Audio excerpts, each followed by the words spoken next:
உலகம் யாவையும் தாமுளவாக்கலும் நிலைபெறுத்தலும் நீக்கலும் நீங்களா அலகிலா விளையாட்டுடையார். அவர் தலைவர் அன்னவர்க்கே சரண் நாங்களே. உலகெல்லாம் உணர்ந்து ஓதற்கரியவன், நிலவுலாவிய நீர்மலிவேணியன், அலகில் சோதியன், அம்பலத்தாடுவான், மலர் சிலம்படி வாழ்த்தி வணங்குவான்.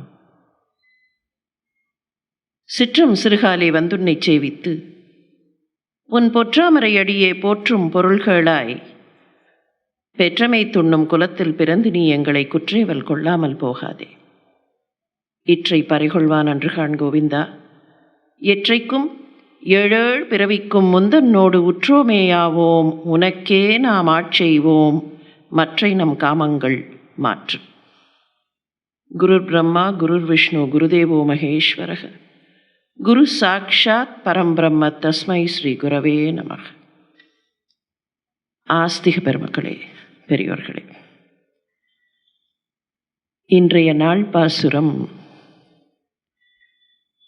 பாகவதர்கள் உகந்த பாசுரம் என்றும் சேர்த்தி பாசுரம் என்றும் பெருமை உடைய பாசுரம். குத்து விளக்கெரிய கோட்டுக்கால் கட்டில் மேல் மெத்தென்ற பஞ்சசயனத்தின் மேலேறி கொத்தலர் பூங்குழல் நப்பின்னை கொங்கை மேல் வைத்து கிடந்த மலர்மார்பா வாய்திறவாய். மைத்தடங்கண்ணினாய் நீ உன் மணாளனை எத்தனை போதும் துயிலழ ஒட்டாய்கான், எத்தனையேலும் பிரிவாற்றகில்லையால் தத்துவமன்று தகவேலோர் எம்பாவாய். முந்தைய கீழ்ப்பாசுரங்களில் ஒன்றில் கண்ணனை மட்டும் அழைத்து மற்றொன்றில் நப்பின்னையை மட்டும் அழைத்து விண்ணப்பித்த பெண்கள் இந்த பாசுரத்தில் இரண்டு பேரையும் ஒரு சேர சேர்த்தியாக வணங்குகிறார்கள். அதனாலேதான் இதற்கு சேர்த்தி பாசுரம் என்று பெயர். நப்பின்னையை நேற்றைய கீழ்ப்பாசுரத்தில் விண்ணப்பித்து விட்டோமே என்கிற நம்பிக்கையில் இன்றைய பாசுரத்தில் கண்ணனை அழைக்க ஆரம்பித்தார்கள். கண்ணனை அழைக்கும் போதே நப்பின்னையும் கண்ணுக்கு படுகிறாள். அந்த நப்பின்னையையும் சேர்த்து சொன்னார்கள். குத்து விளக்கெரிய கோட்டுக்கால் கட்டின் மேல்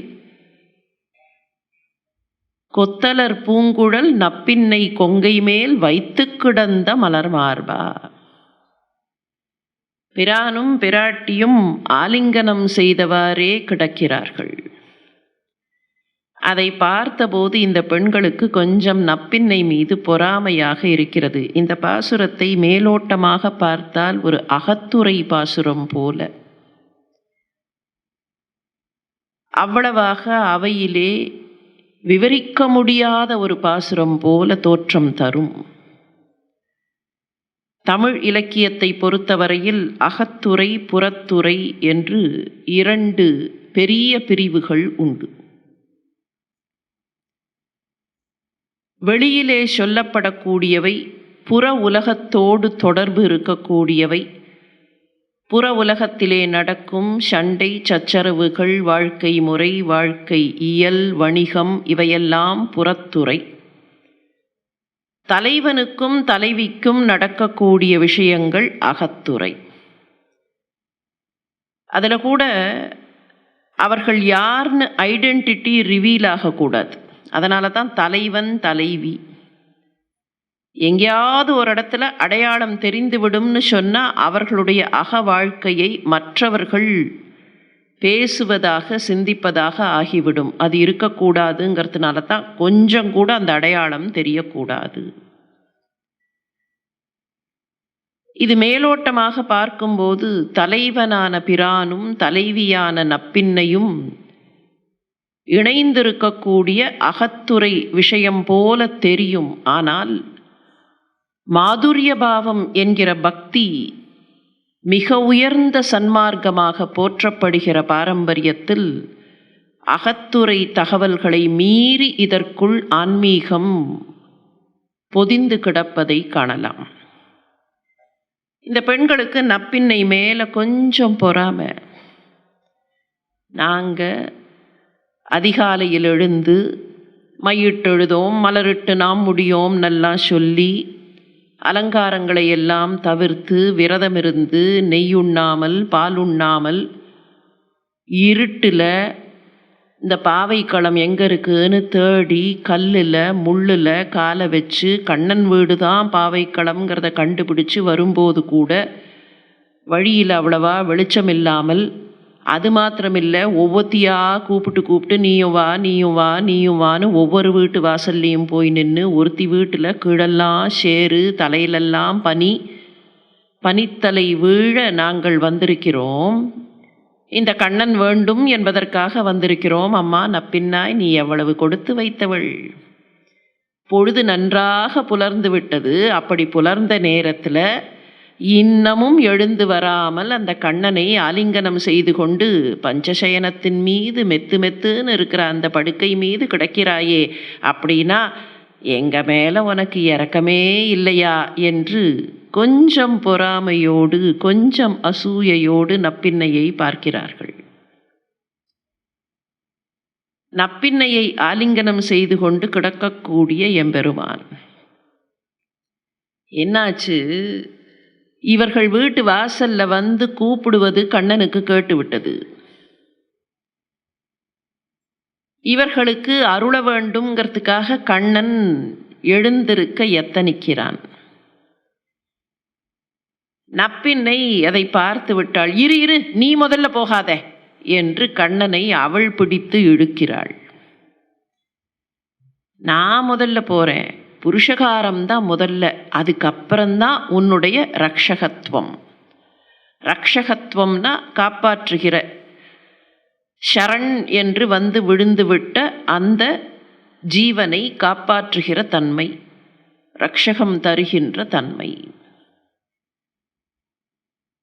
நீ முதல்ல போகாத, நான் போய் பார்த்து என்ன என்று கேட்டுவிட்டு வருகிறேன், அதற்கு பின்னர் தான் உன்னுடைய அருள் அப்படின்னு அவ பிடிச்சு இப்படி இழுத்து.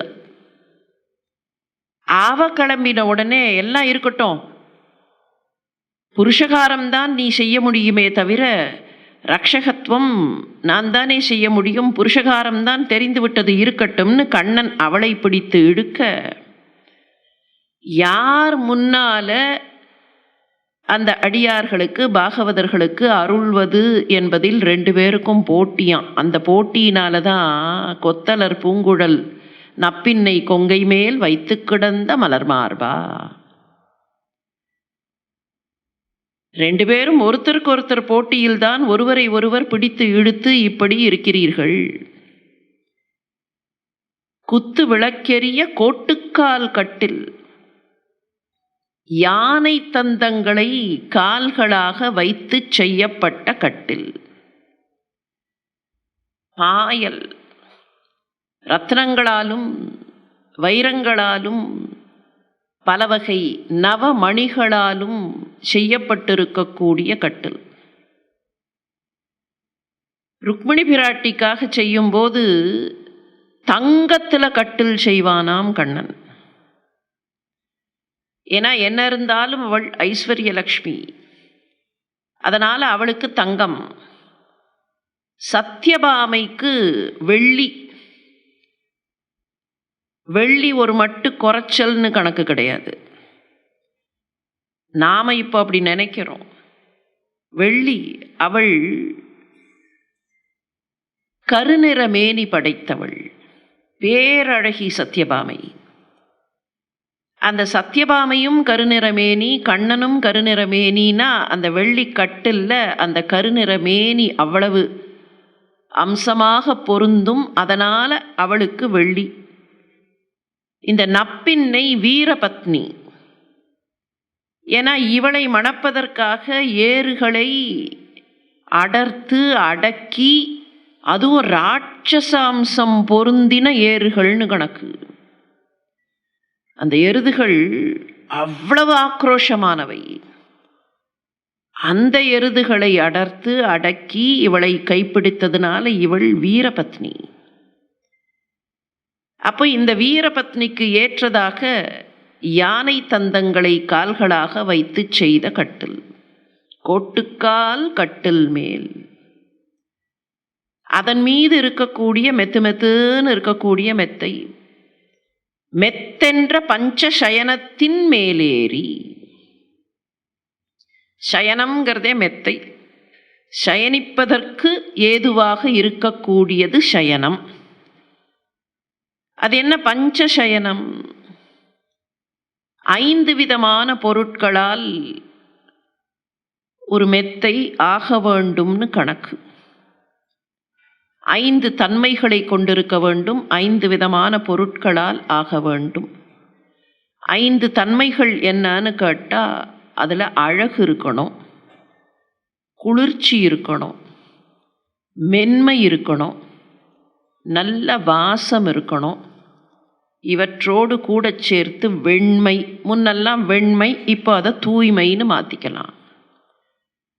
அந்த காலத்தில் பாயல் வெண்மையாக இருக்க வேண்டும். காரணம், தரையில் அந்த பாயலை போடும்போது வேற ஏதாவது பொருள் அதில் இருந்தா, இல்லை வேற ஏதாவது பூச்சி பொட்டு வந்ததுன்னா அது கண்ணுக்கு தெரியணும். அதனால் அது வெண்மை. இப்போ கொஞ்சம் காலம் மாறி போச்சு, மல்டி கலர்லாம் வந்தாச்சு. தூய்மை, அந்த வெண்மை என்பது தூய்மையை குறிக்கக்கூடியது. நல்ல வாசம் இருக்க வேண்டும், மென்மையாக இருக்க வேண்டும், கடினமாக இருக்கக்கூடாது, மென்மையாக இருக்க வேண்டும். இதுதான் ஒரு மெத்தைக்கு இருக்கக்கூடிய தன்மைகள். 5 பொருட்களால் இப்படிப்பட்ட சயனங்களை செய்வது வழக்கம். 5ம் சேர்த்தும் கூட ராஜவம்சத்தினர் செய்வார்கள். என்ன 5 வகையான பொருட்கள் அப்படின்னா, மென்மையான கம்பளி, கம்பளி நூல், இலைகள், சருகுகள், பஞ்சு, இலவம் பஞ்சு, மெத்துன்னு இருக்கக்கூடிய இலவம் பஞ்சு, மலர்கள், வெண்பட்டு, இவற்றை கொண்டு இந்த மெத்தைகள் செய்யப்படுவது வழக்கம். முழுக்க மலர்களால் செய்யப்படலாம், முழுக்க இலைகளால் சருகுகளால் செய்யப்படலாம். இலைகள்னு சொல்லும்போது இந்த கொடிகளையும் இலைகளையும் வைத்து காட்டுப்பகுதிகளுக்கு போகும்போதோ அல்லது எங்கேயாவது வழியில் போகும்போதோ அங்கே கிடைக்கக்கூடியது இலைகளும் கொடிகளும், அவற்றை வைத்து செய்வார்கள். துறவிகளாக இருக்கக்கூடியவர்கள் சருகுகளை, அந்த சருகுகளை போட்டு, ஏன்னா அது குத்தும், அப்படி குத்தினாலும் பரவாயில்லை என்று துறவிகள் தவசிகள் சருகுகளால் செய்த மெத்தையை போட்டுக்கொள்வார்கள். அது கூட எதுக்குன்னு சொன்னால் அந்த இடத்துக்கு. அப்போ அவர்களுக்கு மெத்தை கேட்கிறதான் இல்லை, அந்த ஒரு இடத்த பக்குவப்படுத்தி எங்கேயாவது காட்டு வழியில் போகும்போது அந்த இடத்த பக்குவப்படுத்தி அந்த இடத்துல அந்த இலைகளை போட்டால் வேறு ஏதாவது ஜந்துக்கள் இருந்தால் அது மேலே படுத்துடக்கூடாது.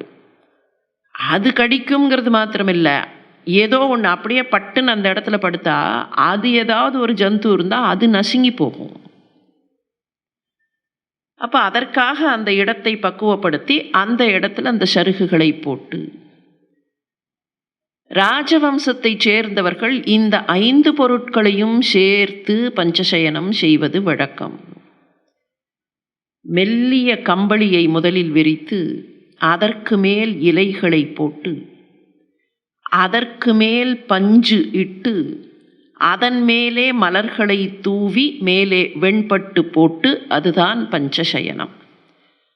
இப்போ அந்த மாதிரி மெத்துன்னு இருக்கிற ஒரு பஞ்சசயனத்தின் மேலேறி நாங்கள் நல்ல குளிரில் எல்லாத்தையும் விட்டுட்டு அதிகாலை குளிரில் பறவைகள் எழுவதற்கு முன்னர் நாங்கள் எழுந்து வந்திருக்கிறோம். நப்பின்னை, உனக்கு கிடைச்ச பாக்கியம் எப்பேற்பட்ட பாக்கியம்!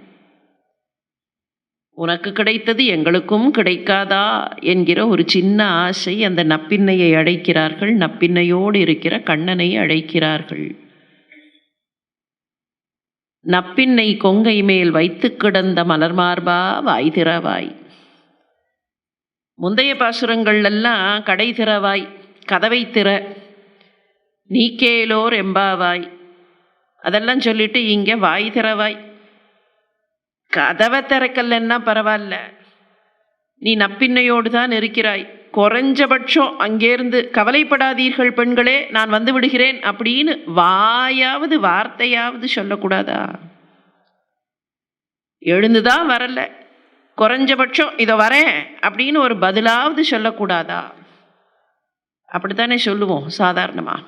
யாரையோ ஒருத்தரை கூப்பிடுறோம், அவர்கள் ஏதோ கைவேலையாக இருக்கிறார்கள், கூப்பிட்ட உடனே அங்கேருந்து பதில் வரலன்னா மறுபடியும் கூப்பிடுவோம், இன்னொரு முறை கூப்பிடுவோம், திரும்ப திரும்ப கூப்பிடுறேனே வரக்கூடாதா? இல்லை, நான் கைவேலையாக இருந்தேன்னு அவர்கள் சொல்கிறார்கள்னு வச்சுப்போம். சரி, வரேன்னு ஒரு வார்த்தை சொன்னால் நான் திரும்ப திரும்ப கூப்பிட மாட்டேனா இல்லையா? வரேன்னு சொல்லிட்டா நான் வெயிட் பண்ணுவேனா இல்லையா? கண்ணா, எங்களுக்கு ஒரு வார்த்தை சொல்லக்கூடாதா? இதோ வருகிறேன், கவலைப்படாதீர்கள், நான் உங்களை காப்பாற்றுகிறேன் ஒரு வார்த்தை சொல்லக்கூடாதா? மா சுச்சகன்னு சொல்லக்கூடாதா? நாங்கள் காத்து கொண்டிருக்கிறோமே, நான் காப்பாற்றுகிறேன், உங்களை காப்பாற்றுவதற்கு நான் இருக்கிறேன் ஒரு அபயக்குரல் கொடுக்கக்கூடாதா? வாய் திறவாய், மைத்தடங் கண்ணினாய், அம்மா நப்பின்னாய், உன்னோட கண் ரொம்ப அழகு, அஞ்சனமையிட்ட அந்த கருவண்டு போன்ற விழிகள், மை தடம் கண்ணினாய், மைக்கு தடம் கொடுத்த கண்ணை கொண்டவளே மைத்தடம் கண்ணினாய், நீ உன் மணாளனை எத்தனை போதும் துயிலழ ஒட்டாய். எங்களுக்கு தெரியும், எவ்வளவு நேரமானாலும் அவனை எழுந்திருக்க நீ விடமாட்டாய், எத்தனை போதும் துயிலழ ஒட்டாய். பொழுது விடிஞ்சாச்சுன்னு நாங்கள் சொல்லி என்ன பிரயோஜனம்? நீ விடமாட்டேன்னு தெரியும். எத்தனையிலும் பிரிவாற்றகில்லையால், அது மாத்திரமில்லை, அப்படியே துயில் எழுந்தாலும் நீ அவனை தனியாக விட்டுவிட மாட்டாய், பிரியவே மாட்டாய், எந்த பொழுதிலேயும் அவனை பிரிய மாட்டாய், அவனை பற்றி கொண்டே இருக்கக்கூடியவள். இது உனக்கு தத்துவமும் இல்லை, தகவும் இல்லை. இது உனக்கு சரியில்லை, தத்துவம் உனக்கு சரியில்லை, இது உன்னுடைய இயல்பும் இல்லை, தத்துவம் அன்று தகவேலோர் எம்பாவாய். ரெண்டு பேரையும் சேர்த்து ஆசிரயிக்கக்கூடிய பாசுரம். பராசர பட்டர் இந்த பாசுரத்தில் ஆழங்கால் பட்டு இதில் ஆழ்ந்து போய்தான் நீளாதுங்க ஸ்தனகிரிங்கிற தனியனை இயற்றி கொடுத்தார்னு கணக்கு. அதனால தான் இது பாகவதர்கள் உகக்கும் பாசுரம். பிரானையும் பிராட்டியையும் சேர்த்தியாக வணங்கக்கூடிய தன்மை பாகவதர்களின் தன்மை. அப்படி அவர்கள் சேர்த்தியாக இருக்கக்கூடிய அந்த திவ்ய தம்பதிகளின் பெருமையை காட்டக்கூடிய பாசுரம் பாகவதர்கள் மிகவும் உகக்கக்கூடிய பாசுரம். இரண்டு பேரும் ஒன்றாக இருக்கிறார்கள், ஒருவருக்கொருவர் போட்டி போடுகிறார்கள். யார் முதலில் போய் குழந்தைகளுக்கு அருள்வது? அது மாத்திரமில்லை, இந்த பாசுரத்தை சேவிக்கும்போது சேவிக்கக்கூடியவர்கள் எந்த மனோபாவத்திற்கு போக வேண்டும்னு ஒரு கணக்குண்டு. பகவான்கிட்ட போய் நிற்கும்போது நம்முடைய மனோபாவம் காலத்திற்கு காலம், நேரத்திற்கு நேரம் மாறுபடலாம். சில நேரங்களில் அடிமையாக ஒருவருக்கொருவர் கூட அந்த பாவம் மாறுபடலாம். ஏற்கனவே அதை பார்த்துருக்கோம். எப்படிப்பட்ட உறவு, எப்படிப்பட்ட தொடர்பு இருக்கலாம், நவவிதமாக அது இருக்கலாம்.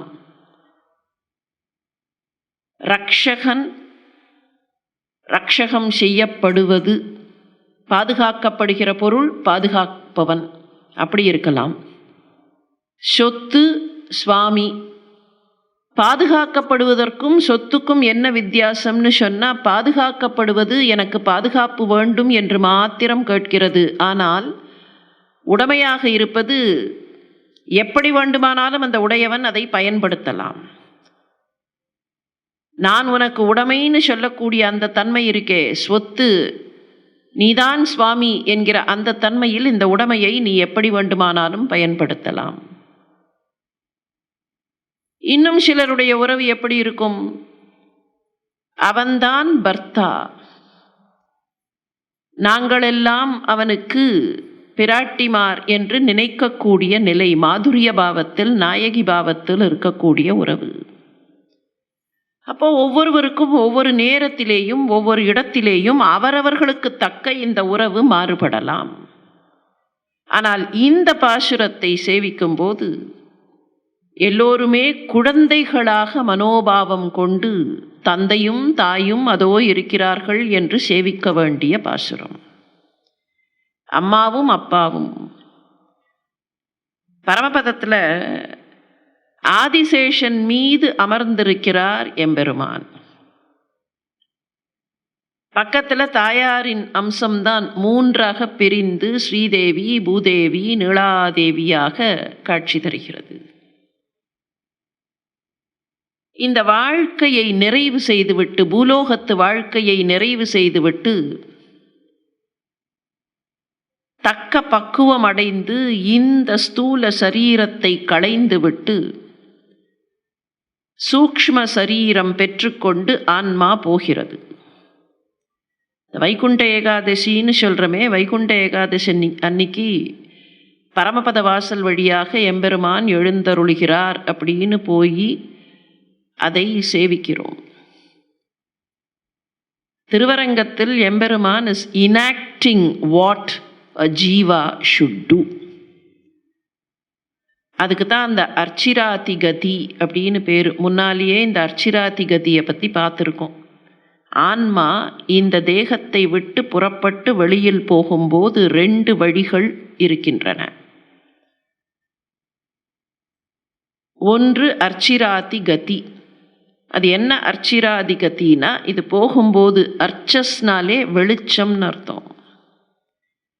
இது போகும்போது இது சரியான வாழ்க்கை வாழ்ந்திருந்தால் இது வெளியில் போகும்போது இதை அழைத்து கொண்டு போவதற்கு வெளிச்சமயமானவர்கள், அர்ச்சஸ் உள்ளிட்ட வெளிச்சமயமானவர்கள் அழைத்து கொண்டு போவார்கள். அமானவன் அமானவன்னா என்ன? மானவன்னா மனுஷன், அமானவன்னா மனுஷத்தன்மைக்கு அப்பாற்பட்டு இருக்கக்கூடிய நிலை, உயர்நிலை. அமானவன் அழைத்து கொண்டு போவான் பரமபதத்திற்கு. அது அர்ச்சிராதி கதி. இன்னொன்று தூமாதிகதி. தூமாதிகத்தின்னா அது அங்கே போகாது, திருப்பி இங்கே விழுந்துரும். அப்போ இந்த ஆன்மா திருநாட்டுக்கு செல்ல வேண்டும், பரமபதத்திற்கு செல்ல வேண்டும்னு சொன்னால் அர்ச்சிராதிகதி. அந்த அர்ச்சிராதிகதி என்னங்கிறத தான் திருவரங்கத்து நம்பெருமாள் இஸ் இனாக்டிங் இட். ரொம்ப சுருக்கமாக பார்த்தா, புறப்படுவார். புறப்பட்டு விஸ்வக்சேனர்கிட்ட போவார். He will hand over charges. நான் புறப்பட்டு வெளியில் போகிறேன், இந்த அந்த நேரம் வரைக்கும் யூ ஹாவ் த சார்ஜஸ் அப்படின்னு கொடுத்துருவார். கொடுத்துட்டு அங்கேருந்து வருவார். பல வகையான உபச்சாரங்கள், அதெல்லாம் சரி. அதெல்லாம் தாண்டி அப்படி பரமபத வாசல் வருவார். பரமபத வாசலை தாண்டுவார். பரமபத வாசலை தாண்டி அதுக்கப்புறம் கொஞ்சம் தூரம் போனதுக்கப்புறம் பார்த்தா அவருக்கு அந்த போர்வை களைந்து மாற்றப்படும். போர்வை களைந்து மாற்றப்படுவதே என்ன கணக்குன்னு சொன்னால், இந்த சரீரம் விடுபட்டு சூக்ஷ்ம சரீரம் அங்கே சேருகிறது. அந்த பரமபத வாசல் வரைச்சே கூட இன்னொன்று நடக்கும். விரஜை நதி, அந்த விரஜை நதியின் அருகிலே கொஞ்ச நேரம் அவர் இருக்கிறார். ஏன்னா அந்த விரஜை நதியை தாண்டித்தான் பரமபதத்துக்கு போகணும். அப்படி போகிறச்சே அந்த விரஜை நதியில தான் அமானவன் கையை பிடித்து அழைத்து போகிறான். அங்கே இருக்கக்கூடிய நித்தியசூரிகள் அவர்களெல்லாம் பாராட்டி வாருங்கள் வாருங்கள் வாருங்கள்னு இந்த ஆன்மாவை அழைத்து கொண்டு போகிறார்கள். எம்பெருமானுக்கு உகப்பான ஆன்மா என்று அழைத்து கொண்டு போகிறார்கள். வானோர்களெல்லாம் குடைபிடித்து அழைத்து கொண்டு போகிறார்கள். அதுக்கப்புறம் பரமபதத்தில் திருமாமணி மண்டபத்துக்கு போனதுக்கப்புறம் அந்த ஆன்மாவை, திருமாமணி மண்டபத்திற்கு வந்துவிட்ட அந்த ஆன்மாவை அப்படி, அந்த குழந்தை தானே, அந்த குழந்தை அப்படி காலை தொகைச்சு அந்த ஆதிசேஷன் மேலே ஏறுமா. ஏறி போய் அப்படியே தந்தையின் மடியில் அமர்ந்து கொள்ளும் அப்படின்னு கணக்கு. இந்த பரமபத வாசல் வழியாக வருவது திருமாமணி மண்டபத்திற்கு. அன்னைக்கு நம்பெருமாள் எங்கே எழுந்தருளுகிறார்னு சொன்னால் திருமாமணி மண்டபம் தான். அந்த இடத்துக்கே அன்னைக்கு திருமாமணி மண்டபம் தான் பேர். அப்போ அவர் அங்கே எழுந்தருள இது என்னன்னா, it is a kind of an enactment. அர்ச்சிராதி கதி என்பது என்ன என்பதை காட்டுவது. வடக்கு வாசல் வடக்கு வாசல் அப்படின்னு சொல்கிறோமே, சொர்க்க வாசல் வடக்கு வாசல் பரமபத வாசல். அது என்ன வடக்கு வாசல்னா, இந்த ஆன்மா வெளியேறும்போது இந்த உத்தர வாசல் வழியாக வெளியேற வேண்டும். அதுதான் உத்தர வாசல். இதை ரிவர்ஸில் பார்த்தோன்னா சரியாக வராது. உத்தரவாசல் வழியாக பரமபதம் நுழைந்தார்கள்னா பரமபதத்துக்கு உத்தரவாசல்ங்கிறது எங்கே இருக்குன்னு தேடி பார்த்தா கரெக்டாக வந்து சேராது. அப்போ இந்த கதியில் போகிற ஆன்மா என்ன செய்கிறது, அந்த ஆதிசேஷன் மேலே அப்படி காலை வச்சு, ஏன்னா ஆதிசேஷன் அப்படி சுருண்டு ஒசரம் ஏற்படுத்தி இருக்கு, அந்த ஒசரத்து மேலே அப்படி காலை வச்சு துகைத்து ஏறுமாம். அப்படி துகைத்து ஏறும்போது அந்த குழந்தை தன்னுடைய குழந்தை அப்படி துகைத்து அந்த சயனத்தின் மீது ஏறும்போது பெருமானுக்கு அவ்வளவு மகிழ்ச்சியாக அவ்வளவு பெருமையாக இருக்குமா. ஆஹா, இந்த குழந்தை ஹஸ் பிகம் சோ எலிஜிபிள். தன்னுடைய குழந்தை எல்லோரும் பாராட்டும்படியாக எதையாவது செய்தால் அதை பார்த்து விட்டு தந்தையும் தாயும் எவ்வளவு தூரத்திற்கு மகிழ்ச்சி அடைவார்கள். அந்த மகிழ்ச்சி பெருமானுக்கு அன்றைக்கு இருக்கும். இப்போ என்ன இந்த பெண்கள் நினைவுபடுத்துகிறார்கள், பஞ்சசயனத்தின் மேலேறி நப்பின்னையோடு இருக்கக்கூடிய எம்பெருமானே, நாங்கள் இதன் மீது ஏறி வர வேண்டாமா? நாங்கள் உனக்கே கைங்கரியம் என்று உன்னோடேயே இருந்து உனக்கு உற்றவர்களாகி உன் உடைமைகளாக உன் குழந்தையாக இதன் மீது ஏறி வர வேண்டாமான்னு அந்த பரமபத காட்சியை இந்த பெண்கள் இங்கே மானசீகமாக நினைத்து பார்க்கிறார்கள். பரமபதத்தில் இப்படித்தானே இருப்பீர்கள் என்று அதை மானசீகமாக நினைத்து பார்த்து, வாய் திறவாய் அபயம் என்று சொன்னால் உன்னுடைய அருளால் நாங்கள் உன் தாழ் வணங்கி மேலே வர முடியும். மைத்தடம் கண்ணினாய் உன்னையும் சேர்த்து கேட்கிறோம், நீங்கள் 2 பேருமாகத்தானே எங்களை மேலேற்ற வேண்டும். கோட்டுக்கால் கட்டில் யானை தந்தத்தால் ஆன கட்டில், மெத்தென்ற பஞ்சசயனம். அந்த பஞ்சசயனத்தின் மீது, பஞ்சசயனம்னு சொல்லும்போது மெத்து மெத்துன்னு இருக்கக்கூடியது, அந்த பஞ்சசயனம் என்பது பூடகமாக ஆதிசேஷன் மீது இருக்கக்கூடிய எம்பெருமானையும் காட்டுகிறது. மைத்தடம் கண்ணினாய் நீ உன் மணாளனை எத்தனை போதும் துயிலழ ஒட்டாய். அம்மா, எப்போதும் எம்பெருமானோடு இருக்கக்கூடியவளே, நீ உன்னுடைய புருஷகாரத்தை காட்டித்தானே எங்களை ஆட்கொள்ள வேண்டும். உன்னுடைய புருஷகாரத்தை நாங்கள் நாடி நிற்கிறோம். நீ அவரை விட்டு பிரியமாட்டாய் என்று எங்களுக்கு தெரியும். எப்படி நீ அவரை விட்டு பிரியாமல் இருக்கிறாயோ அப்படி நாங்களும் அவரை விட்டு பிரியாமல் எப்போதும் உங்களுடைய திருவடிகளிலேயே இருக்கும்படியான ஒரு பாக்கியத்தை எங்களுக்கு கொடு. சொல்லப்போனால் லீலா விபூதியிலிருந்து நித்திய விபூதிக்கு அழைத்து செல்லும் பாசுரம். விபூதின்னு சொன்னா பொருள் அப்படின்னு வச்சுக்கலாம்.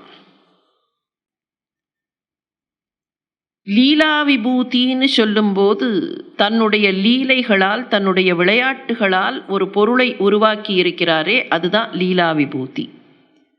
நாம் பார்க்கக்கூடிய பிரபஞ்சம், பார்க்கக்கூடிய பஞ்சபூதங்கள், நமக்கு கண்ணுக்கு புலப்படக்கூடியவை, இவையெல்லாம் லீலா விபூதி.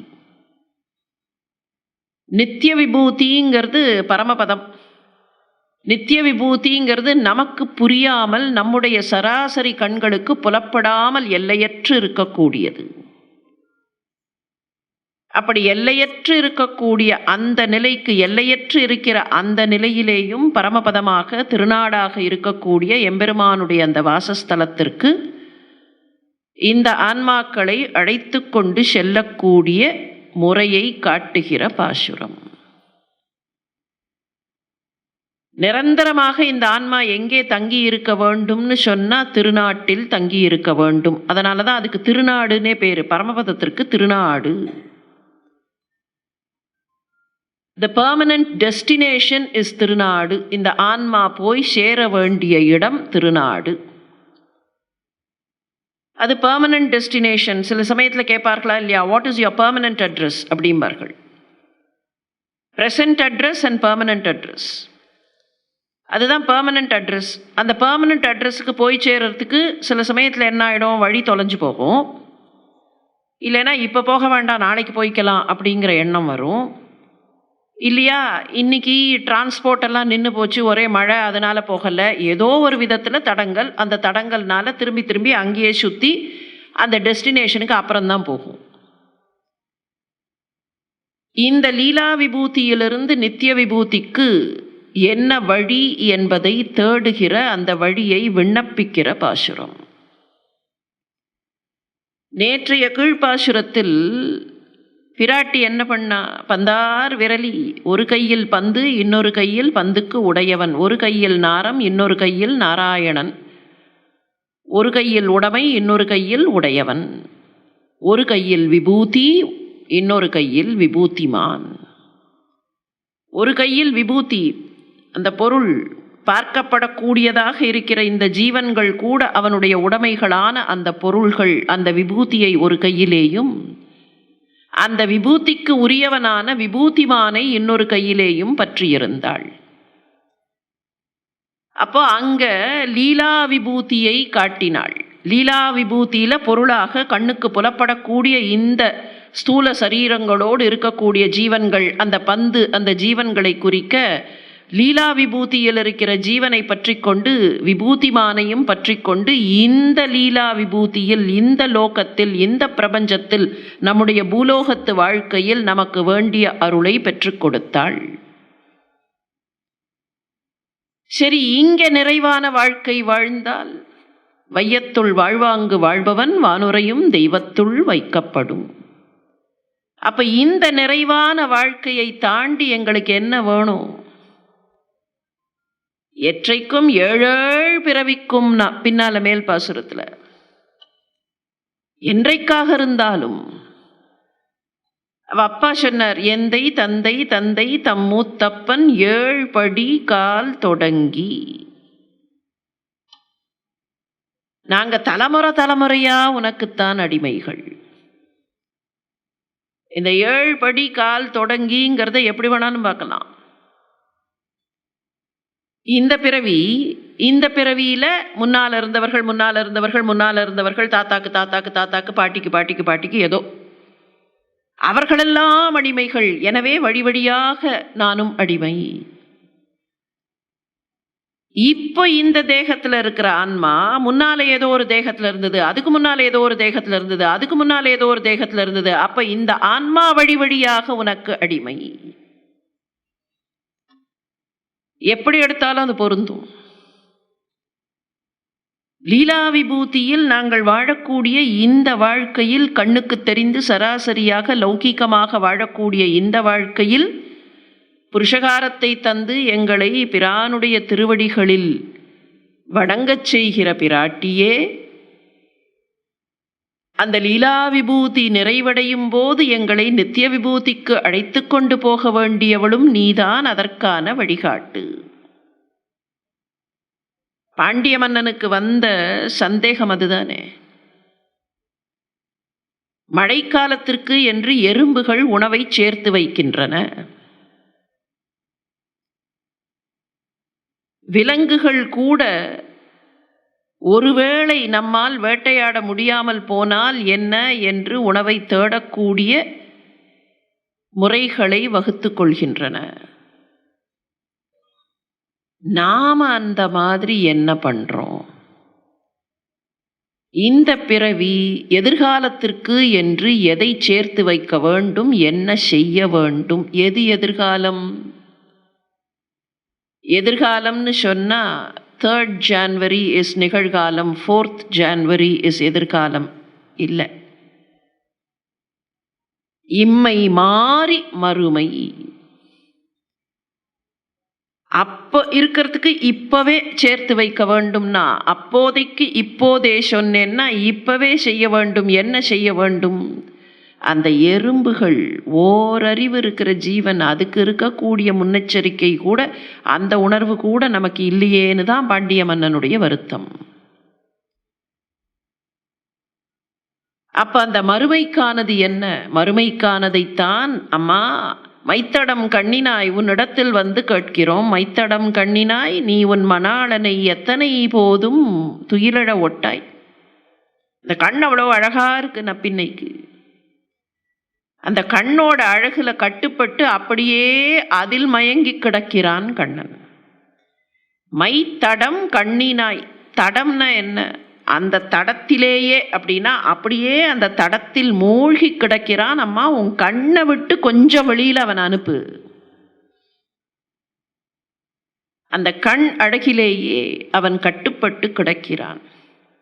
உனக்கு இது தத்துவமும் இல்லை, தகவும் இல்லை. தத்துவம் தகவு என்ன வித்தியாசம்? தத்துவம் அன்று தகவேலோர் எம்பாவாய். தத்துவம் அன்று தகவு அன்று. தத்துவம் அப்படின்னு சொன்னா ஒருவருடைய நிலை, ஸ்வரூபம், அவருடைய பெருமை அப்படின்னு சொல்லலாம். தத்துவம்னு சாதாரணமாக சொன்னால் உண்மைன்னு அர்த்தம். தத்துவார்த்தம் அப்படின்னா உண்மையான பொருள், உள்ளுக்குள்ளே இருக்கக்கூடிய உண்மையான பொருள். தத்துவம்னா உண்மை. சரி, அந்த தத்துவம் ஒருத்தருக்கு எது தத்துவமாக இருக்கும் அப்படின்னா அவருடைய ஸ்டேட்டஸ். ஸ்டேட்டஸ்னா நாம் நினைக்கிற மாதிரி இக்கனாமிக் அண்ட் சோஷியல் ஸ்டேட்டஸ் இல்லை. இப்போது அதை கூட வச்சுக்கலாம், அதை கூட வச்சு பார்க்கலாம். இப்போது ஒருத்தர் ஒரு பதவியில் இருக்காருன்னு வச்சுப்போம். அந்த பதவிக்கு ஏற்ற செயல்களை அவர் செய்ய வேண்டும். அந்த பதவியின் உயர்வுக்கு ஏற்ற செயல்பாடுகளை செய்ய வேண்டும். அந்த பதவியின் உயர்வுக்கு ஏற்ற செயல்பாடுகள் இல்லாமல் தாழ்ந்த செயல்களாக இருந்தால் என்ன சொல்கிறோம்? அவரோட ஸ்டேட்டஸுக்கு இது சரியில்லை. It is not becoming of the status. இங்கே நப்பின்னையை பார்த்து சொன்னார்கள், this is not becoming of your status. நீ யாரு? என்ன ஸ்டேட்டஸ் சொல்கிறீர்களே பெண்களேன்னு நப்பின்னை கேட்டிருக்கணும். நீ யாரு நப்பின்னாய்? கொஞ்சம் நினச்சி பாரு. யாரு நீ? யார் இப்போ? கும்பகன் மகளா? கும்பகன் மகள் என்கிற ஸ்டேட்டஸில் இருக்கியா? நீ யசோதை பிராட்டியின் தம்பி மகள் என்கிற ஸ்டேட்டஸில் இருக்கியா? ஸ்ரீதாமன் என்பவனுடைய சகோதரி என்கிற ஸ்டேட்டஸில் இருக்கியா? Now what is your present status? What is your current designation? What is your current status? நீ கண்ணனுடைய தர்மபத்தினி, நீ எம்பெருமாட்டி. அப்ப எம்பெருமாட்டி எப்படி இருக்கணும்? ஒரு எம்பெருமாட்டிக்கு எது தத்துவம்? அவள் எப்படி இருக்க வேண்டும்? உனக்கு மறந்து போயிற்றா? காகாசுரன் வந்து காலில் விழுந்த உடனே அவனுக்கு கூட அடைக்கலம் கொடுத்தாயே, சீதா பிராட்டியாக இருக்கும்போது மறந்து போயிற்றா? உன்னுடைய ஸ்டேட்டஸ் என்ன? புருஷகாரம் செய்வது தானே. புருஷகாரம் தானே. எம்பெருமானுடைய பிராட்டி என்று நிற்கக்கூடிய அந்த நிலையில் உன்னுடைய ஸ்டேட்டஸில் நீ பிராட்டியாக இருக்கும்போது புருஷகாரம்தான் உன்னுடைய தத்துவம். ரெண்டு பேரும் போட்டி போட்டுக் கொள்ளுவார்கள்.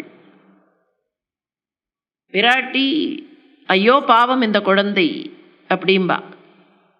அவர் உடனே என்ன சொல்லுவாராம்? என் நண்பர் அது செய்யார். ஒருவேளை நப்பின்னையே எங்கேயாவது இந்த குழந்தை வந்து சரியா இல்லை, இது கொஞ்சம் தப்பு பண்ணித்து, அப்பா வழியிலேருந்து வந்தோடனே சில சமயத்தில் அம்மா சொல்லுவாளா இல்லையா குழந்தை தவறு செய்ததை? அந்த மாதிரி நப்பின்னை ஒரு நாள் சொல்லிட்டான். உடனே கண்ணன் சொன்னானா, என் நண்பர் அது செய்யார், செய்தாராகில் அது நண்பு.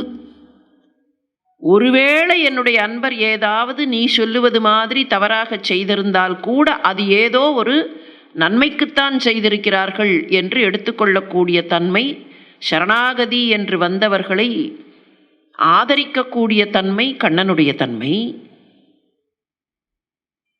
அந்த உயிர்களை சரணாகதி மார்க்கத்தில் அழைத்து கொண்டு போய் அவர்களுக்காக புருஷகாரம் செய்வது உன்னுடைய தன்மை.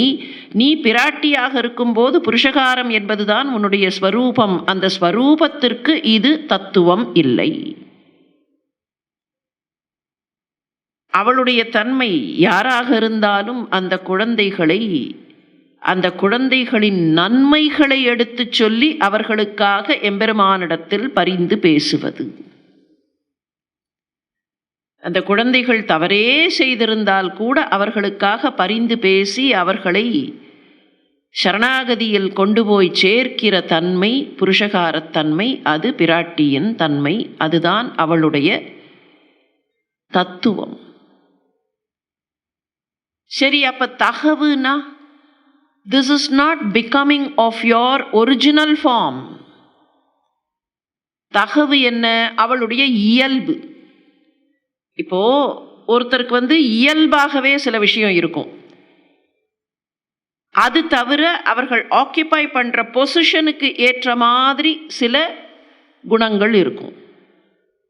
நீ ஆக்கியபை பண்ற பொசிஷன் பிராட்டி என்கிற பொசிஷன், அப்போ அதற்கு உன்னிடத்தில் புருஷகாரம் இருக்க வேண்டும். உன்னுடைய இயல்பு எப்படி தெரியுமா? இயல்பாகவே காருண்யம் மிக்கவள். கருணைதான் உன்னுடைய இயல்பு. அப்போ உன்னுடைய கருணைக்கும் இது பொருத்தமாக இல்லையே.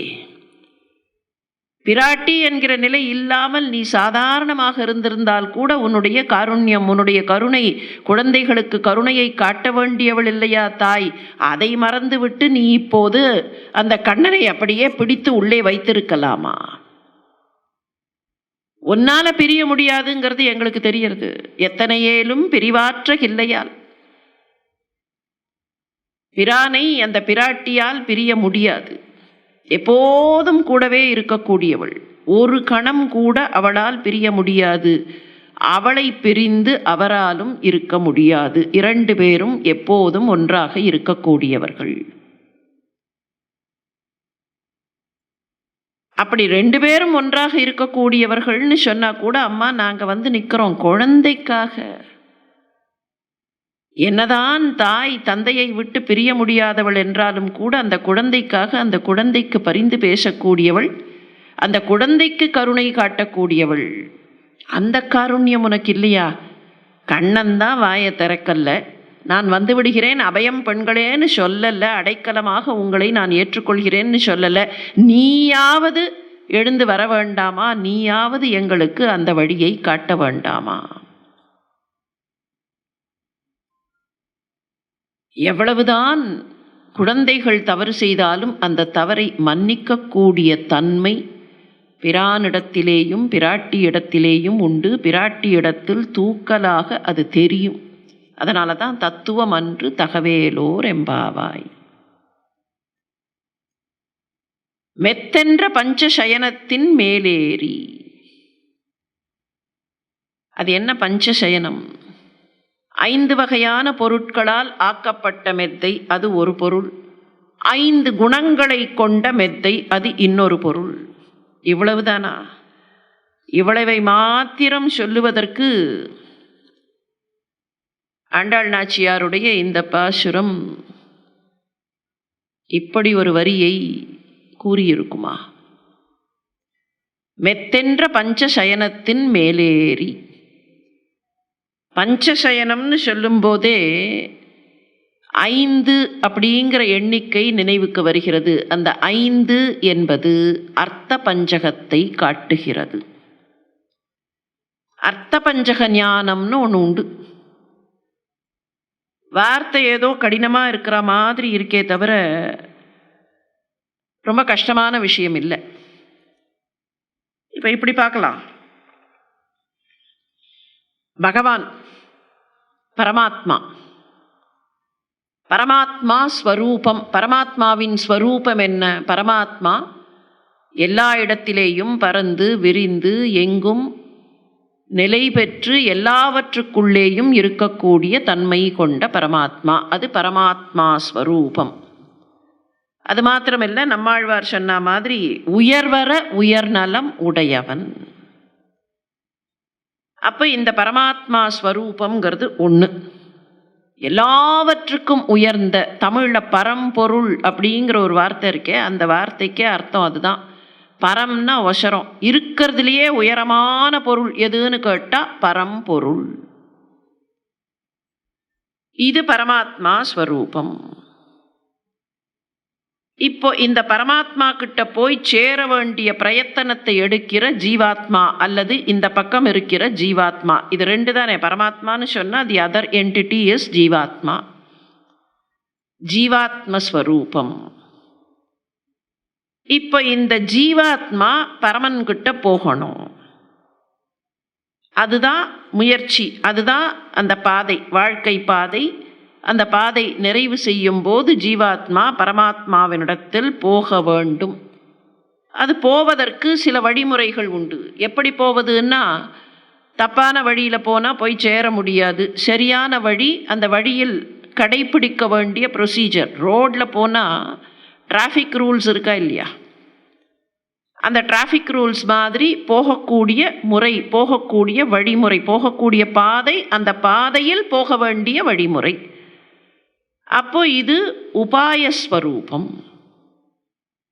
சரி, அப்படி போகும்போது அந்த உபாயத்தில் போகும்போது கூட என்னாகும், நாம் ஒரு இடத்துக்கு போகணும்னு புறப்படுறோம். அப்படி புறப்படுறச்சேயே கொஞ்ச தூரம் போனோடனே ஏதோ ஒரு தடங்கல் வருகிறது, அல்லனா ஒரு டைவர்ஷன் வருகிறது. இங்கே சுற்றுறோம், அங்கே சுற்றுறோம், ஏதோ ஒரு காரணத்தால் ஏதோ ஒரு தடை. இந்த தடையை என்ன சொல்லலாம், நாம் போவதற்கு பிரயத்தனம் பண்ணும்போது அதை தடங்கல் செய்யக்கூடிய தன்மை, அது விரோதி ஸ்வரூபம். விரோதத்தன்மைங்கிறது சண்டைக்கு வரக்கூடிய ஒரு எதிரி மாத்திரம் விரோதம் இல்லை. எதுவாக இருந்தாலும் செய்ய வேண்டியதற்கு ஒன்று தடங்கலாக இருக்கும்போது அது விரோதம். ஆக விரோத ஸ்வரூபம் அல்லது விரோதி ஸ்வரூபம். இந்த விரோத ஸ்வரூபத்தை தாண்டி யூ சர்க்கம்வென்ட் தி ட்ரபிள். புறப்பட்டோம், வழியில் டைவர்ஷன், பரவாயில்ல, டைவர்ஷன் இருந்தால் பரவாயில்ல, அந்த டைவர்ஷன் வழியாக சுற்றி வந்து வழியில் தண்ணி, பரவாயில்ல, தண்ணியில் கார் இறங்கினா பரவாயில்ல அப்படின்னு அந்த தண்ணியில் ஓட்டின்னு வந்து ஏதோ ஒரு விதத்தில் கடைசியில் அந்த அல்டிமேட் டெஸ்டினேஷனை ரீச் பண்ணுற தன்மை இருக்கு இல்லையா, அப்படி ரீச் பண்ணுவது தான் புருஷார்த்த ஸ்வரூபம். இப்போ இந்த 5 பற்றிய ஞானம்தான் அர்த்த பஞ்சக ஞானம். மிக்க இறைநிலையும் மெய்யாம் உயிர்நிலையும் தடையாகி தொக்கியலும் ஊழ்வினையும் வாழ்வினையும் தக்க நெறி. இதுக்கு நடுவில் நான் மறுபடியும் சொல்கிறேன், மிக்க இறைநிலை, மெய்யாம் உயிர்நிலை, இந்த இரண்டையும் இணைப்பது தக்க நெறி. இந்த தக்க நெறியில போக விடாமல் செய்வது என்ன, தடையாகி தொக்கு இயலும் ஊழ்வினை. ஏன் போக முடியல, போகணுங்கிற வழியில் போக முடியல. கார்த்தால அதிகாலையில் எழுந்திருக்கணும். பக்கத்து வீட்டு பெண் என்ன சொன்னால், நாளைக்கு கார்த்தால நான் 3:45 வரேன், நீ ரெடியாக இரு, நம்ம பாவை நோம்புக்கு போகலாம். 3:45 எழுந்திருக்கணும். ஊழ்வினை என்ன பண்ணித்து, ஏதோ ஒரு விதத்தில் சோம்பேறித்தனம் வந்து இன்றைக்கி ஒன்றும் வேண்டாம், இல்லை அந்த ஊழ்வினை அலாம் மேலே வந்து உக்காந்தது, அது 3:45 அடிக்கலை, இல்லை ஏதோ ஒன்று, ஏதோ ஒரு ஊழ்வினை தானே. ஏற்கனவே செய்திருக்கக்கூடிய கர்மம் அல்லது இப்போது செய்து கொண்டிருப்பது ஏதோ ஒரு விதத்தில் அந்த ஊழ்வினை என்னை அந்த பாதையில் போக விடாமல் தடுக்கிறது. தடையாகி தொக்கு இயலும். தொக்கு இயலும்னா எங்கேயோ மறைஞ்சிருந்து தொக்கி நிற்கிறதுன்னு சொல்வோமே, தடையாகி தொக்கியலும் ஊழ்வினை. இந்த ஊழ்வினையை கடந்து இந்த ஊழ்வினை கொஞ்சம் கொஞ்சமாக இல்லாமல் போகும்போது வாழ்வினை என்ன, அங்கே போய் சேர்ந்து விடுவது வாழ்வினை. இப்போ இந்த ஊழ்வினை எப்படி போகும், இந்த ஊழ்வினை எப்படி போகும், ரொம்ப சங்கடம். இதை போக்கடிக்கிறது தெரியவே தெரியாது. எல்லார் பின்னாலையும் 2 மூட்டை இருக்குது, ஒரு நல்ல மூட்டை, ஒரு கெட்ட மூட்டை. புண்ணியம்னு ஒரு மூட்டை, பாவம்னு ஒரு மூட்டை. இதில் என்ன விசேஷம்னா, புண்ணிய மூட்டை மிச்சம் இருந்தாலும் போய் சேர முடியாது. பாவ மூட்டை மாத்திரம் இல்லை, பாவ மூட்டையெல்லாம் எக்ஸாஸ்டட் அப்படின்னா புண்ணிய மூட்டைக்கானது there is a consequence for everything, there is an action and there is a reaction. அதனால தான் கர்மண்யேவ அதிகாரஸ்தே மாபலேஷு கதாச்சன. அப்பா பலத்தை பற்றி கவலைப்படாதேன்னா புண்ணியம்ங்கிற பலத்தை பற்றியும் கவலைப்படக்கூடாது. அதனால தான் கடைசியில் என்ன பண்ணிட்டார், சர்வ தர்மான் பரித்யஜ்ய, இது தர்மம்னு நினச்சி இதனால் எனக்கு புண்ணியம் கிடைக்கும்னு நீ ஒன்றை பண்ணினேன்னு சொன்னால் you will have to reap the consequences for that also, then you will have to stay back. நான் இதை செய்தால் எனக்கு நன்மை, அப்போ எனக்கு நன்மை, அப்போ மமகாரம் போகல, அகங்காரம் போகல, விருப்பு வெறுப்பற்ற நிலை வரவில்லை. நாங்கள் கைங்கரிய பரர்கள்னு சொன்னால் you may uses, you may not uses. ஆனால் விருப்பு வெறுப்பற்ற அந்த நிலை, நீ செய்ய வேண்டியது உன்னோட தர்மம், செய்ய வேண்டியது உன்னோட தர்மம். ஆனால் நான் செய்கிறேன் என்கிற எண்ணத்தோடு செய்தால், நல்ல விஷயத்தை செஞ்சா கூட நான் பண்ணுகிறேன்கிற எண்ணத்தோட பண்ணினா அப்போ அது உன்னுடைய பெருமையை காட்டவில்லை. அதனால தான் சர்வதர்மான் பரித்யஜ்ய. அவ்வளோ நாடி எல்லா தர்மத்துக்கும் விளக்கம் சொல்லிட்டு எல்லா தர்மத்தையும் விட்டுடு அப்படின்னா அது தர்மம் என்கிற எண்ணம் உன்னிடத்தில் இருக்கும் என்றால் அது தர்மம், அதனால் நான் செய்கிறேன், இதனால் ஐ வில் கெட் பெனிஃபிட்ஸ் அப்படிங்கிற எண்ணம் இருக்கும்னா நீ இன்னும் பக்குவப்படவில்லை. You are just a witness அப்படிங்கிற எண்ணம் வர வேண்டும், அந்த பக்குவம் வர வேண்டும். வெறும் அறிவு மாத்திரமில்லை, அந்த உணர்வு வர வேண்டும். அப்போ எப்போ போகும் இந்த ஊழ்வினை? நல்ல மூட்டையும் வச்சுட்டு இருக்கோம், பின்னால் பெரிய பாவ மூட்டையும் இருக்குது, புண்ணிய மூட்டையும் இருக்குது. இந்த மூட்டையெல்லாம் எப்போ போகும்னு கேட்டால் ரொம்ப சங்கடம் கால்குலேட் பண்ணுறது. ஏற்கனவே பண்ணினதோட மூட்டை இருக்குது, இப்போ பண்ணுறது அது அந்த மூட்டையில் சேரும். புதுசாக பண்ணுறது நமக்கே தெரியாமல் புதுசாக செய்யக்கூடியது உண்டா இல்லையா? அப்போ அதுவும் சேர்ந்துட்டே போகும். இதை முடிச்சிட்டோம் அப்படின்னு நினைக்கிறச்சே புதுசாக இன்னொன்று வரும். அப்போ என்ன வழி? இந்த மூட்டையை இல்லாமல் செய்வதற்கு ஒரே ஒரு வழிதான். முதல்லையே சொல்லிட்ட ஆண்டாள் நாச்சியார், அதை தூயோமாய் வந்து தூமலர் தூவித் தொழுது வாயினால் பாடி மனத்தினால் சிந்திக்க போய பிழையும் புகுதருவான் நின்றனவும் தீயினில் தூசாகும். அப்போ நீ மாத்திரம்தான் இதையெல்லாம் களைய வேண்டும். உன் காலடியில் வந்து விழுந்தாத்தான் அந்த ஊழ்வினை போகும். அந்த ஊழ்வினை போவதற்காக நாங்கள் வந்து விழுந்திருக்கிறோம். அந்த ஊழ்வினை தடையாகி தொக்கியலும் ஊழ்வினை போனால் வாழ்வினை கிட்டும். இந்த அர்த்த பஞ்சக ஞானத்தை தான் மெத்தென்ற பஞ்சசயனத்தின் மேலேறி, குழந்தை அந்த பஞ்சசயனத்தின் மேல் ஏறுகிறதுன்னு சொன்னா அங்க இருக்கக்கூடிய அந்த எம்பெருமானை அடைவதற்கு மேலே ஏறி அந்த வாழ்வினையை அடைவது. விரோதி ஸ்வரூபம்னு சொல்றோமே, பலவிதமான விரோதிகள் உண்டு. விரோதி ஸ்வரூபத்தில் என்னென்னு கணக்கு போட்டால் பெரிய லிஸ்ட். பரமாத்ம விரோதி, பகவானை உணர விடாமல், பகவானை புரிந்து கொள்ள விடாமல், பகவான் பக்கத்தில் நெருங்க விடாமல் செய்யக்கூடிய தன்மைகள். ஜீவாத்மாவுக்கு விரோதத்தன்மை. இந்த ஜீவன் எதை உணர வேண்டுமோ, எதை புரிந்து கொள்ள வேண்டுமோ அதை புரிந்து கொள்ள விடாமல் மாயையில் உடலக்கூடிய தன்மை. ஒரு வழியா புரிஞ்சு இது புறப்படும். ஒரு இடத்துக்கு போகணுங்கிற எண்ணமே இல்லாம கிடக்கலாம் இல்லையா? பரமாத்மாவை சென்று அடைய வேண்டும், அதுதான் பாதை, அதுதான் பயணம் அப்படின்னு சொன்னா there is a possibility இந்த ஜீவாத்மா அந்த பயணத்திலேயே புறப்படாம கிடக்கலாம். இன்னைக்கு ஒரு இடத்துக்கு போகணும் அப்படிங்கிறதே தெரியலன்னா அதுவே அந்த ஜீவாத்மாக்கு விரோதி தானே. அந்த எண்ணமே வரல. சரி, அந்த எண்ணம் வந்து புறப்பட்டா அதுக்கப்புறம் வழியில தடைகள். அப்போ உபாயத்திற்கு விரோதி. பரமாத்மாவை உணர்ந்து கொள்ளவே இல்லை, இந்த ஜீவன் இங்க இருக்கு, பரமாத்மாவை உணர்ந்து கொள்ளவே இல்லைன்னா பரமாத்மாவுக்கு விரோதி. இந்த ஜீவன் புறப்படணும்னு தெரியாம கிடக்கிறது, உழல்கிறதுன்னு சொன்னா அது ஜீவாத்மாவுக்கு விரோதி. அப்படியே ஒரு ஞானம் புறப்பட்டு போற வழியில உபாயத்திற்கு விரோதி. அப்படி உபாயத்திற்கு விரோதிய எப்படியோ கடந்து போனா சரியான பாதையில போகாம எங்கேயான தப்பான வழியை காமிச்சு வேற ஏதாவது இடத்துக்கு அழைத்து கொண்டு போய் விடலாம். அப்ப அந்த மாதிரியான விரோதத்தன்மை இதெல்லாம் தாண்டி போய் சேர வேண்டும் என்றால் அதுதான் அந்த புருஷார்த்தம், அந்த வாழ்வினை, புருஷார்த்த ஸ்வரூபம்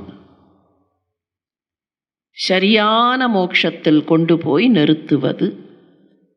அப்ப இந்த தடைகளையெல்லாம் தாண்டி நித்திய விபூதிக்கு வரவேண்டும் என்று உங்களை திவ்ய தம்பதிகளை நாங்கள் வேண்டுகிறோம். இந்த ஞானத்தை வழங்கக்கூடிய பாசுரம் இந்த பாசுரம்னு கணக்கு. கொத்தலர் பூங்குழல் நப்பின்னை கொங்கை மேல் வைத்து கிடந்த மலர் மார்பா. உனக்கு பூனா பிடிக்கும்னு எங்களுக்கு தெரியும் கண்ணா. அவ என்ன பண்ணிட்டா, இந்த நப்பின்னை நேத்தைக்கு சாயந்தரம் அரும்புகளாக சேர்த்து கட்டி அவற்றை வைத்து தன்னை அலங்காரம் செய்து கொண்டாள். கண்ணா, இது நியாயமா? நாங்க மையிட்டெழுதோம் மலரிட்டு யாம் முடியோம்னு சொல்லி பூக்களையே திரும்பி பார்க்காம விட்டுவிட்டோம். நாங்க பூவை திரும்பி பார்க்காம விட்டது இந்த நப்பின்னைக்கு ரொம்ப வசதியா போச்சு. நாங்க வச்சுக்கணும்னு நினைக்கக்கூடிய மலர்கள் நாங்க அதையெல்லாம் விட்டுட்டோம். ஏன்னா இது விரதம்ங்கிறதுனால அவ எல்லாத்தையும் எடுத்துன்னு போயிட்டான். நேற்றுக்கெல்லாம் அரும்புகளாக இருந்தது, அதெல்லாம் அப்படியே கட்டா கட்டி கட்டி கட்டி இப்போ எவ்வளவு மலர்கள் எல்லாம் அப்படியே மலர்ந்திருக்கு. கொத்தலர் பூங்குழல் நப்பின்னை கொங்கை மேல் வைத்து கிடந்த மலர் மார்பா. இப்ப அவள் மலர்களால் தன்னை அலங்கரித்து கொண்டாள். உன்னுடைய மார்பே மலர் மார்பா மாறி போச்சே. அந்த மலர் பட்டதுனால, நப்பின்னையின் மலர் பட்டதுனால நீ மலர் மார்பனாக மாறினாயா, அல்லது நப்பின்னை பட்டதனால் நீ மலர் மார்பனாக மாறினாயா?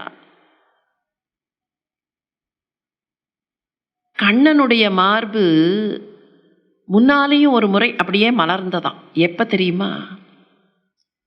யசோதை கயத்தால கட்டினாளா இல்லையா, உரல்ல கட்டி போட்டாளா இல்லையா, அப்படி கட்டி போட்ட போதே அந்த மார்பு மலர்ந்ததாம். யசோதை பிராட்டியின் கட்டுக்கு அலர்கிற மார்பு. அவ்வளோ சந்தோஷம் அம்மா கட்டி போட்ட போது. தன்னை அம்மா கட்டி போட்டவான் போது சந்தோஷம். ஏன் அந்த சந்தோஷம்? கட்டுண்ண பண்ணிக்கொள்வதில் அந்த பெருமாயனுக்கு ஒரு மகிழ்ச்சி. கண்ணி நுண் சிறு தாம்பினால் கட்டுண்ண பண்ணிய பெருமாயன். அது ஏன் கோட்டுக்கால் கட்டில்? கோடுன தந்தம், யானை தந்தத்தால் ஆன கட்டில். அந்த யானை என்ன பண்ணும்? என்னை கட்டுன்னு பாகன் கிட்ட கயிற்றை எடுத்து கொடுக்குமா இல்லையா? அந்த மாதிரி கட்டுண்ண பண்ணிக்கொள்வதில் இந்த மாயனுக்கு மகிழ்ச்சி. யானை எடுத்து கொடுத்துரும். ரெண்டு விஷயத்தை பார்க்கலாம். இந்த யானை குட்டி யானையா வரும்போது அதுக்கு ஒரு கயத்தை போட்டு கட்டியிருப்பார்கள் ட்ரெயின் பண்ணுறதுக்காக. அந்த கயரா இத்து போகிற வரைக்கும் அந்த கயத்தை மாற்றவே மாட்டார்கள். அதே கயிறு தான். யானை வளர்ந்துரும், கயிறு வளராது. யானை வளர்ந்துரும், அந்த சின்ன கயிறாக தான் இருக்கும். ஒரு இழுத்தா போயிடும். யானை நோஸ் வெரி வெல். யானை is a very intelligent animal. அதுக்கு தெரியும். அந்த கயத்தை ஒரு இழுத்தோன்னா அந்த கயிறு பிஞ்சு போயிடும்னு அதுக்கு தெரியும். இழுக்காது. தன்னை கட்டிக்கொள்வதில், கட்டுண்ண பண்ணிக்கொள்வதில் அதற்கு மகிழ்ச்சி. அதனால தான் அங்குசத்தையே பாகன் என்ன பண்ணுவார்? அது கையில் கொடுத்துருவார். யானை பாகன் எந்த அங்குசத்தால் தன்னை அடக்குகிறாரோ அந்த அங்குசத்தையே கையில் கொடுத்தா ரொம்ப ஒபீடியண்ட்டாக அதை அப்படியே தும்பி கையில் தூக்கின்னு போகும். அதுக்கு தெரியாதா? இந்த அங்குசத்தை வச்சு தானே என்னை குத்தின. ஒரு தூக்கி எறிஞ்சா இந்த அங்குசம் போயிடும். நடந்து போறச்சே அப்படியே விசிறி தூக்கி எறிஞ்சதுன்னா எங்கேயோ போயிடும் அந்த ஹைட்டுக்கு. ஆனால் தூக்கி எறியாது. ரொம்ப ஒபீடியண்ட்டாக அதை தூக்கின்னு போகும் அப்படியே. அப்போ என்ன பொருள்? நாம் கட்டுகிறோம். நாம் கட்டும்போது, அன்பினால் பக்தியினால் கட்டும்போது, அதில் கட்டிக்கொள்வதற்கு அந்த பெருமாயனுக்கு அவ்வளவு மகிழ்ச்சி. கண்ணி நுண் சிறு தாம்பு. முன்னாலேயே பார்த்தோம், கண்ணி கண்ணியாக இருக்கு, கண்ணி கண்ணியாக இருக்கு. யசோதை இந்த பிள்ளைய கட்டணும்னு நினச்சா.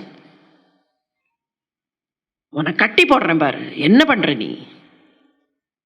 கட்டி போடுறதுக்காக போய் ஜன்னலில் தொங்கின்னு இருந்த மணிக்கயிற்றுல ஒன்றை இழுத்தா. இந்த இடையர்கள் வீட்டில் நிறைய மணிக்கயிறு இருக்கும், கன்றுக்குட்டிகளை கட்டுவதற்காக நிறைய மணிக்கயிறுகள். அதனால தான் முன்னால் பார்த்தோமா இல்லையா, நல்ல இடுப்பில் ஒரு கயத்தை கட்டி அதில் அந்த மணிக்கயிறுகளை எல்லாம் செருகி வைத்திருப்பார்கள். வீடு இல்லையா, வீட்டில் ஜன்னல் கம்பியில் எல்லா மணிக்கயிறும் தொங்கிட்டு இருந்தது. போய் ஒன்றை இழுத்தா. உன்னை கட்டி போடுறேன். கண்ணுக்குட்டியை கட்டுறது, சின்ன குழந்தை கண்ணுக்குட்டியை கட்டுறது இந்த குழந்தைக்கு போதும் அப்படின்னு நினச்சி அந்த கயிறு எடுத்து அப்படி கட்டினா. கட்டுறதுக்காக இப்படி வச்சா, பார்த்தா கயிறு கொஞ்சம் ஷார்ட் அடிச்சுது, ஒரு இன்ச்சு ஷார்ட்டாக இருந்தது. இந்த குழந்தை லேசாக சிரிச்சுது. சிரிக்கவா சிரிக்கிற, இன்னொரு கயிறு இருக்குது, ரெண்டையும் சேர்த்து முடிச்சு போட்டு கட்டுறேன், என்ன நினச்சிட்டு இருக்க நீ அப்படின்னு இன்னொரு கயிறு இழுத்தா. இன்னொரு கயிறு இழுத்து ரெண்டையும் சேர்த்து முடிச்சு போட்டா. இப்போ லெங்த் இன்க்ரீஸ் ஆகி இருக்கணும், பை நேச்சுரல் ஃபினாமினன் அந்த லெங்க்த்து இன்க்ரீஸ் ஆகி இருக்கணும். இப்போ அந்த லெங்க்த் இன்க்ரீஸ் ஆகிடுத்தேன்னு நினச்சி இப்போ ரெண்டு கயத்தையும் சேர்த்து கட்டினதை இப்படி வச்சா, அப்போவும் அதே ஒரு இன்ச்சு ஷார்ட் அடிச்சுது. திருப்பி இன்னொரு கயத்தை உருவினா, அதையும் முடிச்சு போட்டா, மறுபடியும் அதே ஒரு இன்ச்சு ஷார்ட் அடிச்சுது. இந்த மாதிரி 3-4 தடவை ஆச்சு. அவளுக்கு ஒன்றும் புரியல, என்னது இது, என்ன பண்ணின நீ? மண்ணை தின்ன, இப்போ என்னமோ கயரே சரியா வரல, என்ன பண்ண நீ அப்படின்னு அந்த குழந்தையை கடிந்து கொண்டிருந்தாள். பக்கத்து வீட்டிலேருந்து அதுக்குள்ளே இன்னொத்தி வந்துட்டா. அவ ஏதோ குறை சொல்றதுக்கு வந்தவ பார்த்துட்டு கபகபான்னு சிரிக்க ஆரம்பிச்சா. யசோதை, இந்த குழந்தைய உன்னால கட்ட முடியலையா? இந்த சின்ன பையனை உன்னால கட்ட முடியலையான்னா. இப்போ இந்த குழந்தை யோசிச்சுது, அம்மாவை பார்த்து அவள் பரிகாசம் பண்ணுறா, இவளுக்கு அதிர்சம் கூட சரியாக பண்ண தெரியல, நேற்றுக்கு போய் சாப்பிட்டு பார்த்தேன் அவ்வளோ ஒன்றும் டேஸ்டியாகவே இல்லை, இவ எங்கள் அம்மாவை பரிகாசம் பண்ணுறாளா? எங்கள் அம்மாவை இவ பரிகாசம் பண்ணக்கூடாது, அதனால நான் இப்போது கட்டுண்ண பண்ணிக்கொள்கிறேன்னு அந்த குழந்தை அப்படியே குறுகி நின்றதாம். யசோதை வேக வேகமாக கட்டிவிட்டு, பார்த்தியா நான் கட்டிட்டேன், என்னென்னமோ சொன்னியே அப்படின்னு பார்த்தாளாம். கண்ணி நுண் சிறு தாம்பினால் கட்டுண்ண பண்ணிக்கொள்ளும் பெருமாயன். தன்னைத்தானே கட்டுவித்து கொள்ளக்கூடிய அந்த பெருமாயன். கோட்டுக்கால் கட்டில் எப்படி யானை தன்னை கட்டச் சொல்லுமோ அப்படி தன்னை கட்டுவிக்க பண்ணிக்கொள்ளக்கூடிய யானை போன்ற நந்தனார் களிறு. அம்மா நப்பின்னாய் உந்து மதகளிற்றன் ஓடாத தோல்வலியன் நந்தகோபாலன் மருமகளே நப்பின்னாய். இந்த யானை தன்மை, யானைக்கு இருக்கக்கூடிய அந்த தன்மை இந்த கண்ணனுக்கும் உண்டு. அதை பயன்படுத்தி கொண்டு அவனை கட்டி போட்டு விட்டாய்.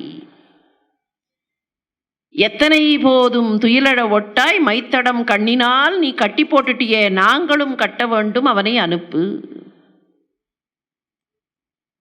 மைத்தடம் கண்ணினாய்.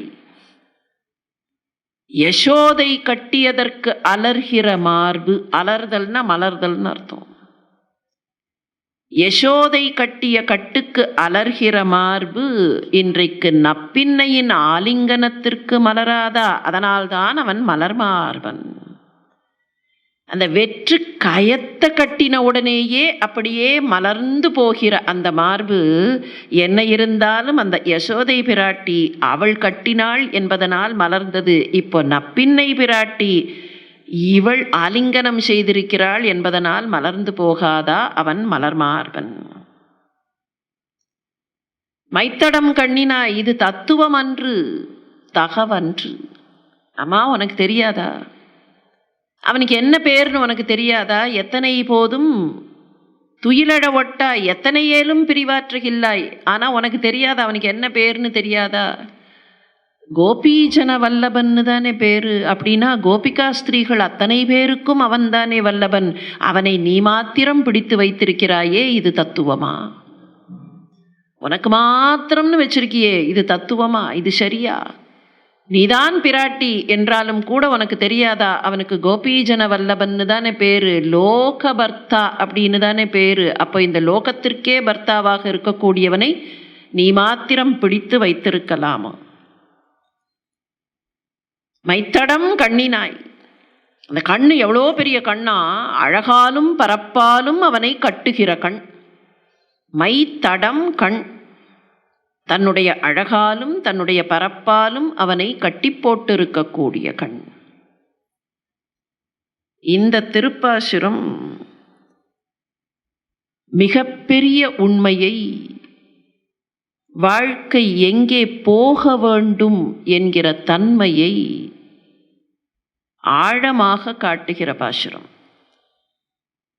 ஆனால் மேலோட்டமாக பார்க்கும்போது ஏதோ அகத்துறையைச் சேர்ந்த பாசுரம், அதனால் அரங்கத்தில் அவ்வளவாக சொல்ல முடியாது என்பதாக இருக்கக்கூடிய பாசுரம்.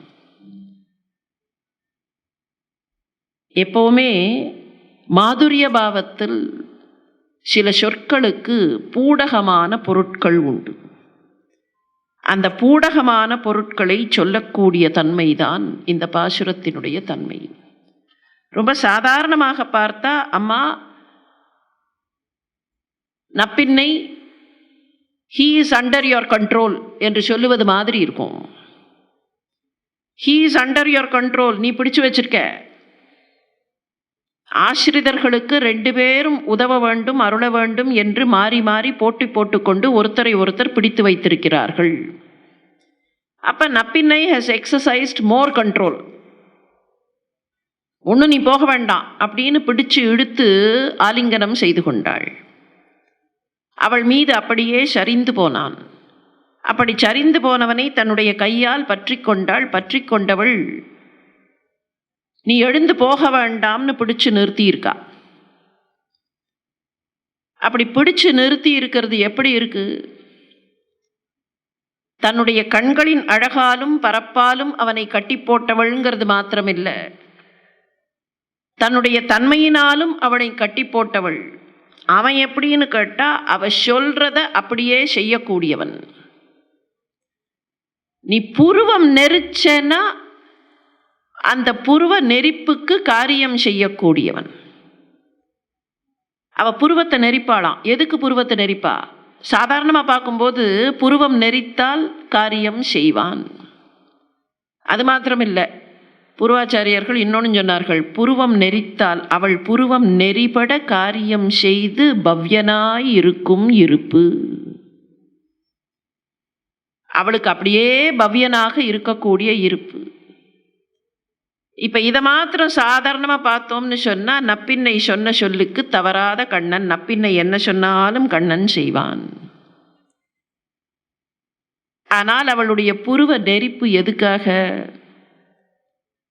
இந்த குழந்தைகளில் யாருக்காவது ஏதாவது சங்கடம் வந்தால் அதற்காக அவள் புருவம் நெரிப்பாள். எதற்காக அவ புருவம் நெரிக்க போறா? அவளுக்கு ஏதாவது கவலை இருக்கா? எப்போ புருவம் நெரியும்? எப்போ ஒருத்தருடைய புருவம் நெரியும்? 2 சந்தர்ப்பங்களில் புருவம் நெரியும். யாராவது ரொம்ப புருவத்தை நெரித்தார்கள்னா, விஸ்வாமித்திரர்னு ஒருத்தர் இருந்தார். அவருடைய புருவம் நெரிஞ்சுது. புருவம் நெரிஞ்சது மாத்திரம் இல்லை, ஒரு புருவமும் இன்னொரு புருவமும் அப்படி கொக்கி போட்டுதான்.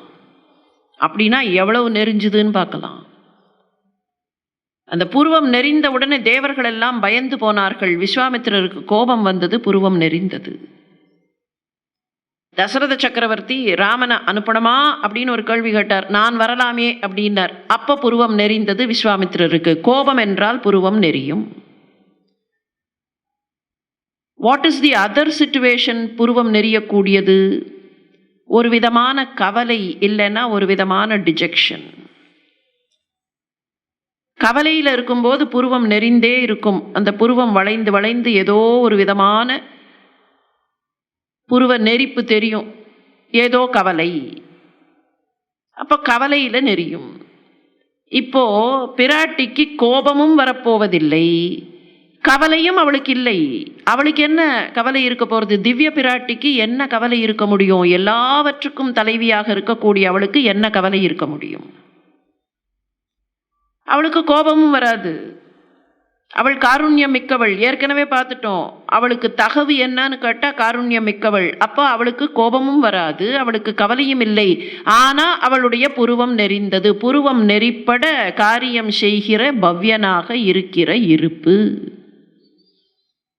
அப்போ எப்போ புருவம் நெறியும்?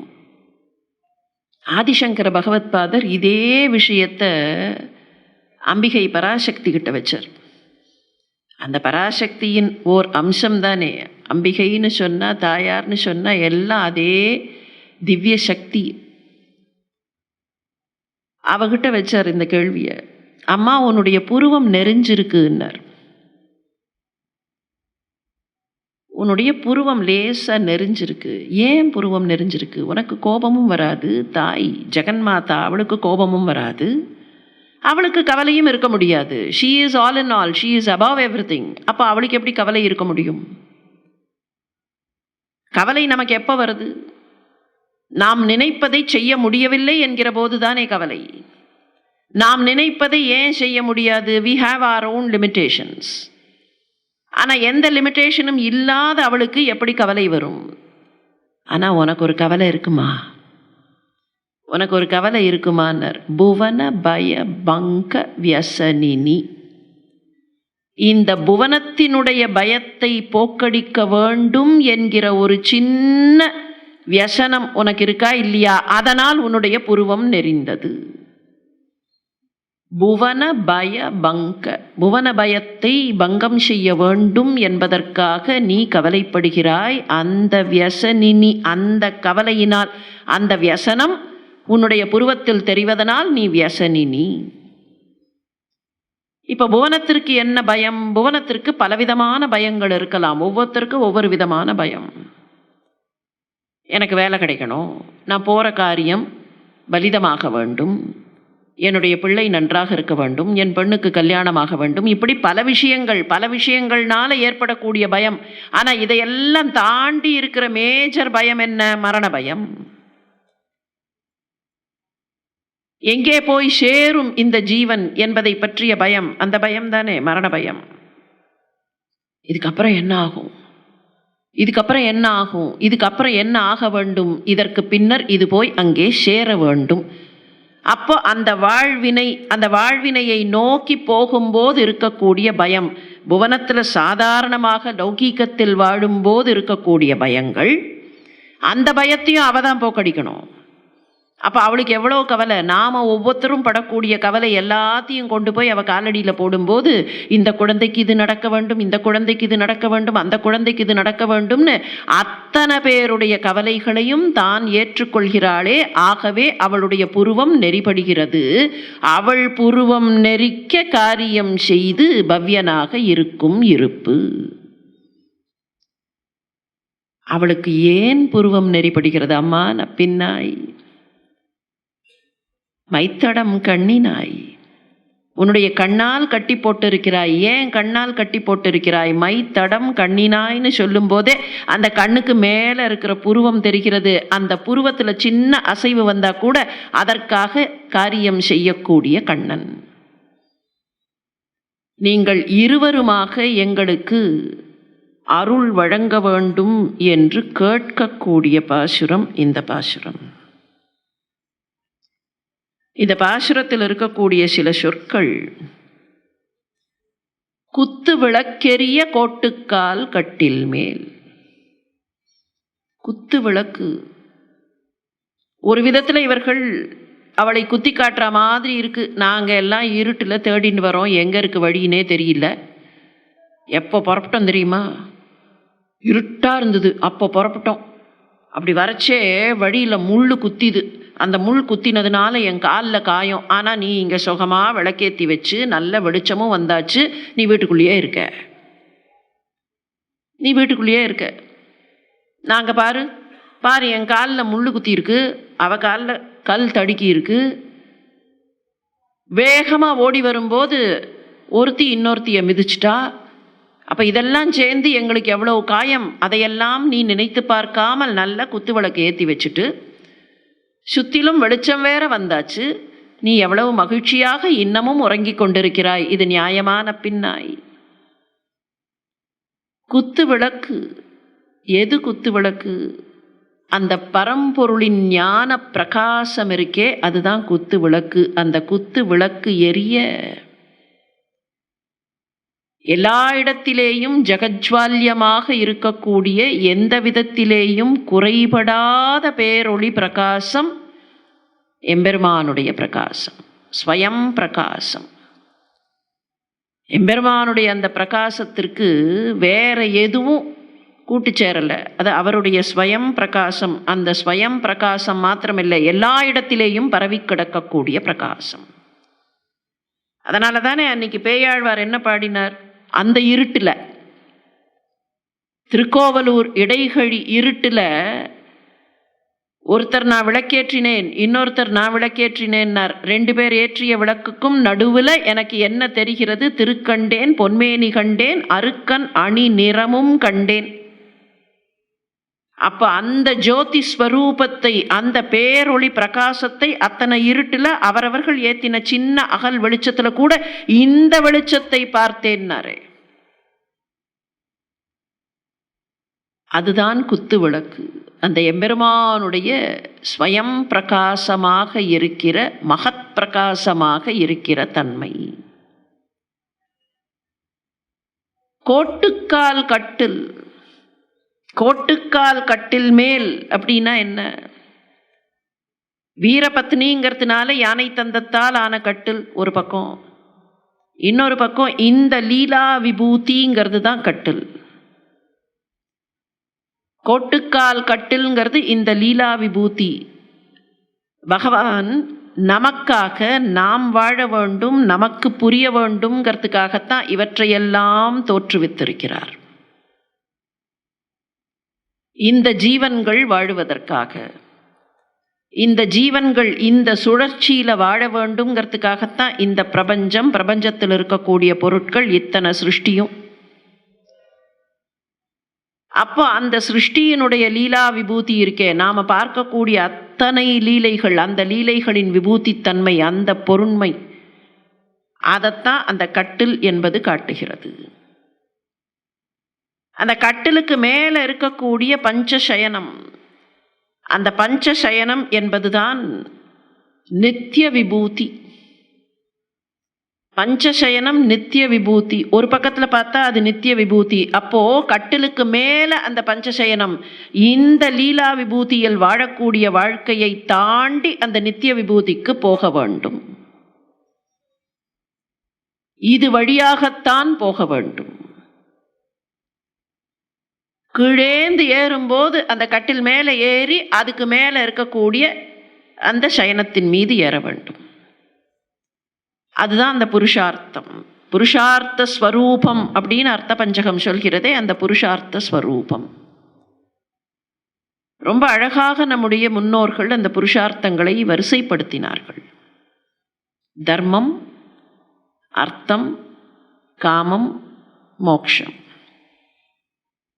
சில சமயத்தில் ஒரு சந்தேகம் கூட வரலாம், எதுக்காக இந்த மாதிரி ஒரு ஆர்டர்? தர்மம்னா நாம் என்ன புரிஞ்சுக்கிறோம் சாதாரணமாக? யாருக்காவது கொடுப்பது, தர்மம் செய்வது. யாருக்காவது கொடுத்து தர்மம் செய்வது அப்படின்னா அதுக்கு பணம் சேர்த்தா தானே முடியும், அதுக்கு நம்மக்கிட்ட இருந்தால் தானே முடியும். அப்போ முதல்ல அர்த்தத்தை வச்சிருக்க வேண்டாமா? எப்போ முடியறதோ, எப்போ கையும் காலும் நல்ல பலமாக இருக்கோ அப்போ சேர்க்க வேண்டியதெல்லாம் சேர்த்துட்டு அதுக்கப்புறமா கொஞ்சம் காலை நீட்டி உட்காரச்சே பகவான் அப்படின்னு நினைக்கலாம், தர்மம் பண்ணலாம். அதை விட்டுட்டு எப்போ சேர்க்கணுமோ அப்போ சேர்க்கறத விட்டுட்டு முதல்லையே தர்மம் அப்படின்னா அப்போ எப்போ சேர்க்கறது? இப்படி ரிவர்ஸில் பார்க்கலாம். அர்த்தம்னு முதல்ல வச்சிருந்தா அர்த்தத்தை சேர்த்த பின்னால் நாம் நினைக்கிற அந்த அர்த்தத்தை, அர்த்தம் அனர்த்தம்னு பாடினார் ஆதிசங்கரர். நாம் நினைக்கிற அந்த பொருளை சேர்த்த பின்னால் கொடுப்பதற்கு மனம் வருமானா வராது. தர்மம்னா அறம் அப்படின்னு சொல்கிறோமா இல்லையா? அறம்னா என்ன அப்படின்னு கேட்டபோது வள்ளுவர் சொன்னார், மனத்துக்கண் மாசிலன் ஆதல் அனைத்து அரண். சரி, இந்த அறம், இந்த தர்மத்தை எப்போது செய்ய வேண்டும், எந்த வயதில் செய்ய வேண்டும்? ஒல்லும் வகையான் அறவினை ஓவாதே, செல்லும் வாயெல்லாம் செயல். அப்போ வாழ்க்கை ஷுட் ஃபர்ஸ்ட் பி ரூட்டட் இன் தர்மம். தர்மம் செய்ய வேண்டும் என்கிற சிந்தை வந்துவிட்டால் அதற்கு பின்னர் வழி தன்னாலேயே கிடைத்துவிடும். வழி ரொம்ப சுலபமாக கிடைத்துவிடும். மனம் இருந்தால் மார்க்கம் கிடைக்கும். அறம் செய்ய விரும்பு.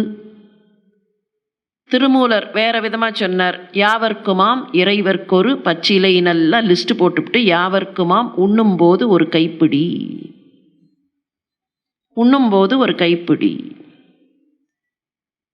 திருமூலரே, we are living in a very very different world. Today we are extremely scientific. இது என்ன ஒரு கைப்பிடி அப்படின்னு சொன்னா, ஒரு கைப்பிடின்னு சொன்னதுக்கு ஒரு கரெக்ட் மெஷர் சொல்லியிருந்தா கரெக்டாக கொடுக்க முடியும். கைப்பிடின்னு சொன்னால் ஒருத்தருக்கு கொடுக்குறச்சே குறைஞ்சி போகும், இன்னொருத்தருக்கு கொடுக்குறச்சே அதிகமாகிடும். அப்போ தேர் cannot be a equivalent distribution இல்லையா? ஒரு தப்பாக போயிடுமே. அப்படி இருக்கக்கூடாது. கொடுத்தா எல்லாருக்கும் ஒரே மாதிரி கொடுக்கணும். இப்போ திருமூலர் சொன்னார், கொடுத்தா எல்லாருக்கும் ஒரே மாதிரி கொடுக்கணுங்கிறது அப்புறம், இருக்கிறத கொடுக்கணும்னு நினைக்கிறது முதல்ல.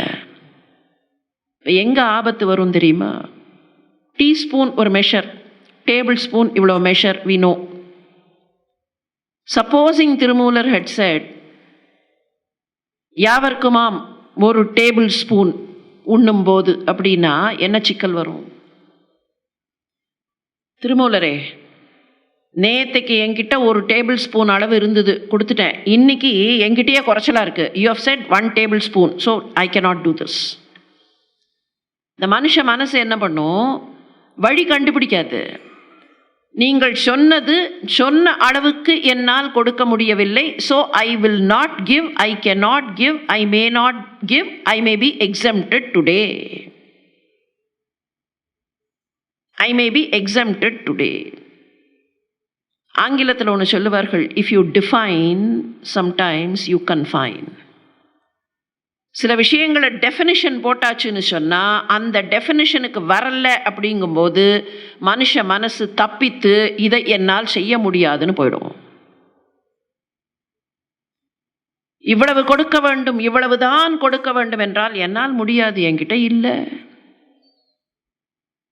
அதனால தான் ரொம்ப வசதியாக என்ன பண்ணார், யாவர்க்குமாம் உண்ணும்போது ஒரு கைப்பிடினார். ஒரு கைப்பிடிங்கிறது எவ்வளவு?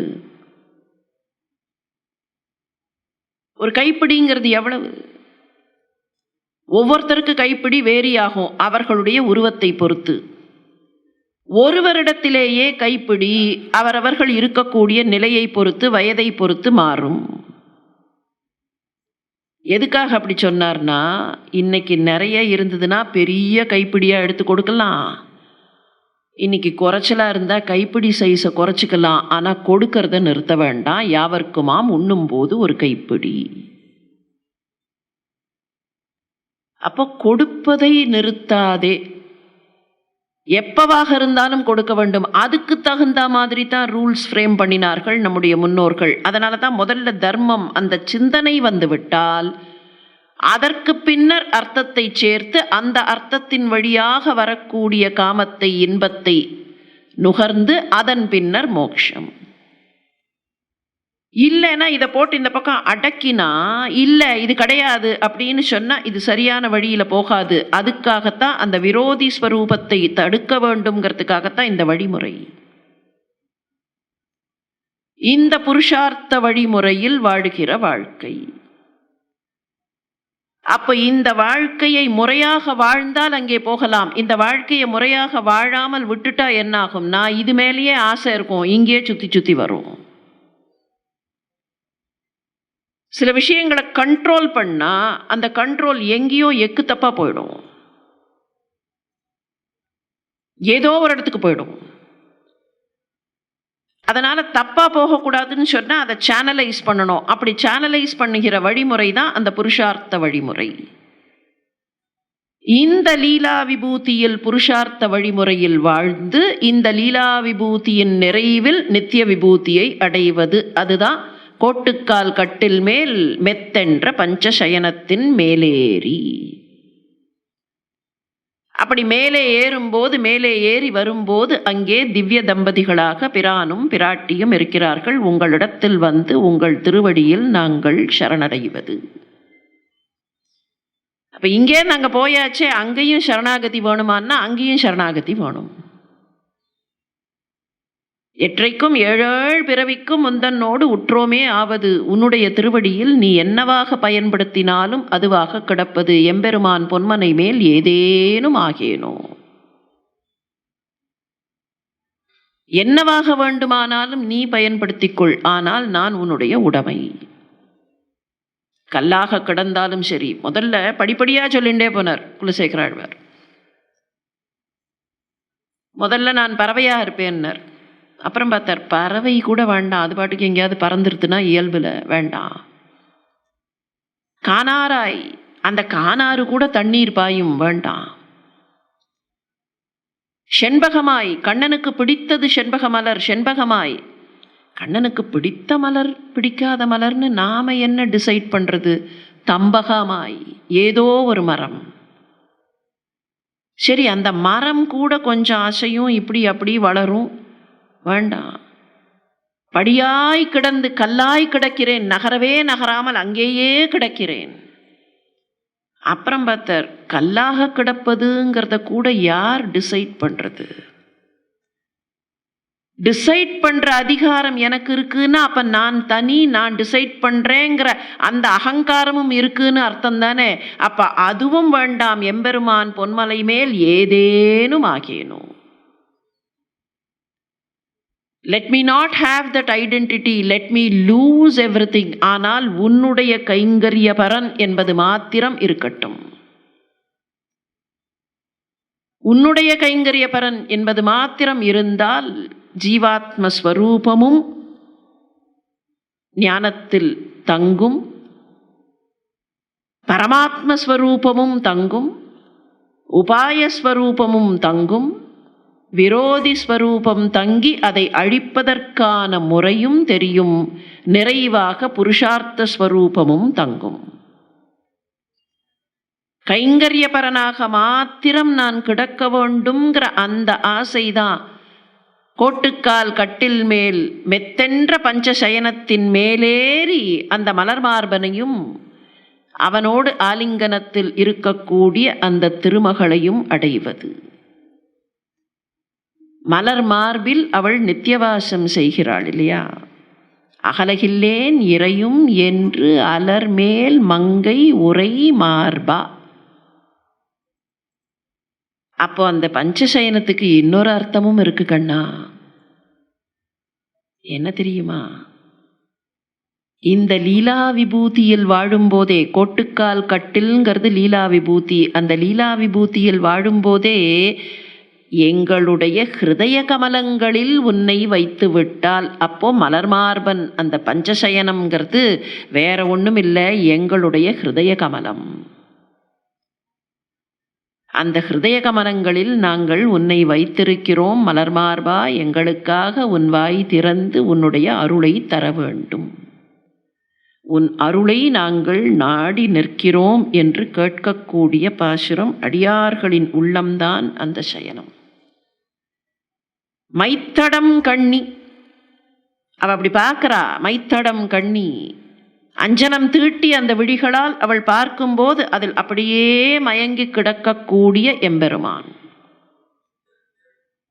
அந்த மைத்தடம் கண்ணிலேயே எம்பெருமானை பார்க்க முடிகிறது. அவ கண்ணை திறந்து பார்க்கும்போது அவ கண்ணுக்குள்ளேயே கண்ணன் தெரிகிறான். அவளுடைய கண்ணுக்குள்ளேயே கண்ணன், எதிரிலே இருக்கிற கண்ணனை அவள் பார்க்கிறாள். கண்ணனுடைய பிம்பம் அவள் கண்ணில் தெரிகிறது. அப்ப அவள் கண்ணை பார்த்தால் அதிலேயே கண்ணனையும் பார்க்க முடிகிறது. மைங்கிறது என்ன? கண்ணுக்கு மை இடுதல். கண்கிறது நாம் நினைக்கிற மாதிரி இந்த வெற்று கண் மாத்திரம் இல்லை, இந்த கண் வழியாகத்தான் சிலவற்றை பெறுகிறோம். அப்போ நமக்கு ஞானம் வரக்கூடிய பாதை அல்லது ஞானம் வரக்கூடிய வழி அதை கண் காட்டுகிறது. ஞானேந்திரியம்னு சொல்லும்போது அறிவை தரக்கூடிய 5 இந்திரியங்கள். அந்த 5 இந்திரியங்களுக்கு கூட அடையாளம் சொல்லும்போது கண்ணை மாத்திரம்தான் சொல்றது உண்டு. கண் is a representative of all the 5. அதுக்கு தான் உபலக்ஷணம்னே பேர். இப்போது 2 விஷயம் ஒன்றா இருக்குது, 2 விஷயத்தில் ஒன்றை சொன்னால் ஆட்டோமேட்டிக்காக அதுவும் சேர்ந்து. ராமனை அழைத்து வாருங்கள் அப்படின்னு தசரத சக்கரவர்த்தி சொன்ன, ராமன் மாத்திரம் தனியாக வரமாட்டான், லக்ஷ்மணனும் கூட வந்து நிற்பான். லக்ஷ்மணனை அழைத்து வாருங்கள்னு சொல்ல வேண்டிய அவசியம் இல்லை. சிலவற்றை சொல்லும்போது ஆட்டோமேட்டிக்காக கூட இருக்கக்கூடிய பொருள் சேர்ந்து விடும். கண் அப்படின்னு சொன்னால் கண், காது, நாசி, மேனி 5ம் சேர்த்து தான் உபலட்சணப்படி. அப்போ இந்த 5ம் தான் அறிவை தரக்கூடிய பாதைகள். கண்ணுக்கு மையிடுதல் அப்படின்னு சொன்னால் அறிவை தரக்கூடிய பாதைகளில் பக்குவத்தை சேர்த்தல், பக்குவமாக வைத்தல். என்ன பக்குவம்? சுத்த சத்துவத்தை சேர்த்தல் என்பதுதான் அந்த பக்குவம். மை என்பது சுத்தமான சத்துவத்தை குறிக்கிறது, குணங்கள் நீங்கி இருக்கக்கூடிய அந்த சத்துவத்தன்மை. அந்த சத்துவத்தன்மை வந்துவிட்டால் தடம் தெரிந்துவிடும். எந்த தடம்? மைத்தடம் கண் அப்படிங்கிறது பரிபூரணமான ஞானத்தை குறிக்கிறது. அந்த ஞானத்திற்குள்ளே, கண்ணுக்குள்ளேயே கட்டுண்டு கிடக்கக்கூடிய கண்ணன் அப்படின்னா ஞானத்திற்குள்ளேயே கட்டுண்டு கிடக்கக்கூடிய வேதத்தின் விழுப்பொருள் ஞானப்பொருள். மிக அற்புதமான பாசுரம் இந்த பாசுரம். சேர்த்தி பாசுரமாக பிராட்டியையும் பிரானையும் வணங்கக்கூடிய பாசுரம். அதனால் இந்த பாசுரத்தை சேவித்து நிறைவு செய்யும் போது ஸ்ரீதராய நமக என்று நிறைவு செய்வது வழக்கம். நேற்றைய கீழ்ப்பாசுரம் ஸ்ரீயை நமக. இந்த பாசுரத்தில் ஸ்ரீயும் இருக்கிறாள், ஸ்ரீயை தாங்கிக் கொண்டிருக்கக்கூடியவனான ஸ்ரீதரனும் இருக்கிறான் என்பதனால இது ஸ்ரீதராய நமக என்று இருவரையும் சேர்த்தியாக வணங்கக்கூடிய பாசுரம். இன்றைய இந்த நாள் பாசுரத்தை, அற்புதமான இந்த பாசுரத்தை ஆண்டாளின் திருவடிகளை பற்றி கொண்டு அனைவருமாக சேர்ந்து சேவிக்கலாம். குத்து விளக்கெரிய கோட்டுக்கால் கட்டில் மேல் மெத்தென்ற பஞ்சசயனத்தின் மேலேறி கொத்தலர் பூங்குழல் நப்பின்னை கொங்கை மேல் வைத்து கிடந்த மலர்மார்பா, வாய்திறவாய் மைத்தடம் கண்ணினாய், நீ உன் மணாளனை எத்தனை போதும் துயிலழ ஒட்டாய்கான், எத்தனையேலும் பிரிவாற்றகில்லையால் தத்துவமன்று தகவேலோர் எம்பாவாய். ஆண்டாள் திருவடிகளே சரணம்.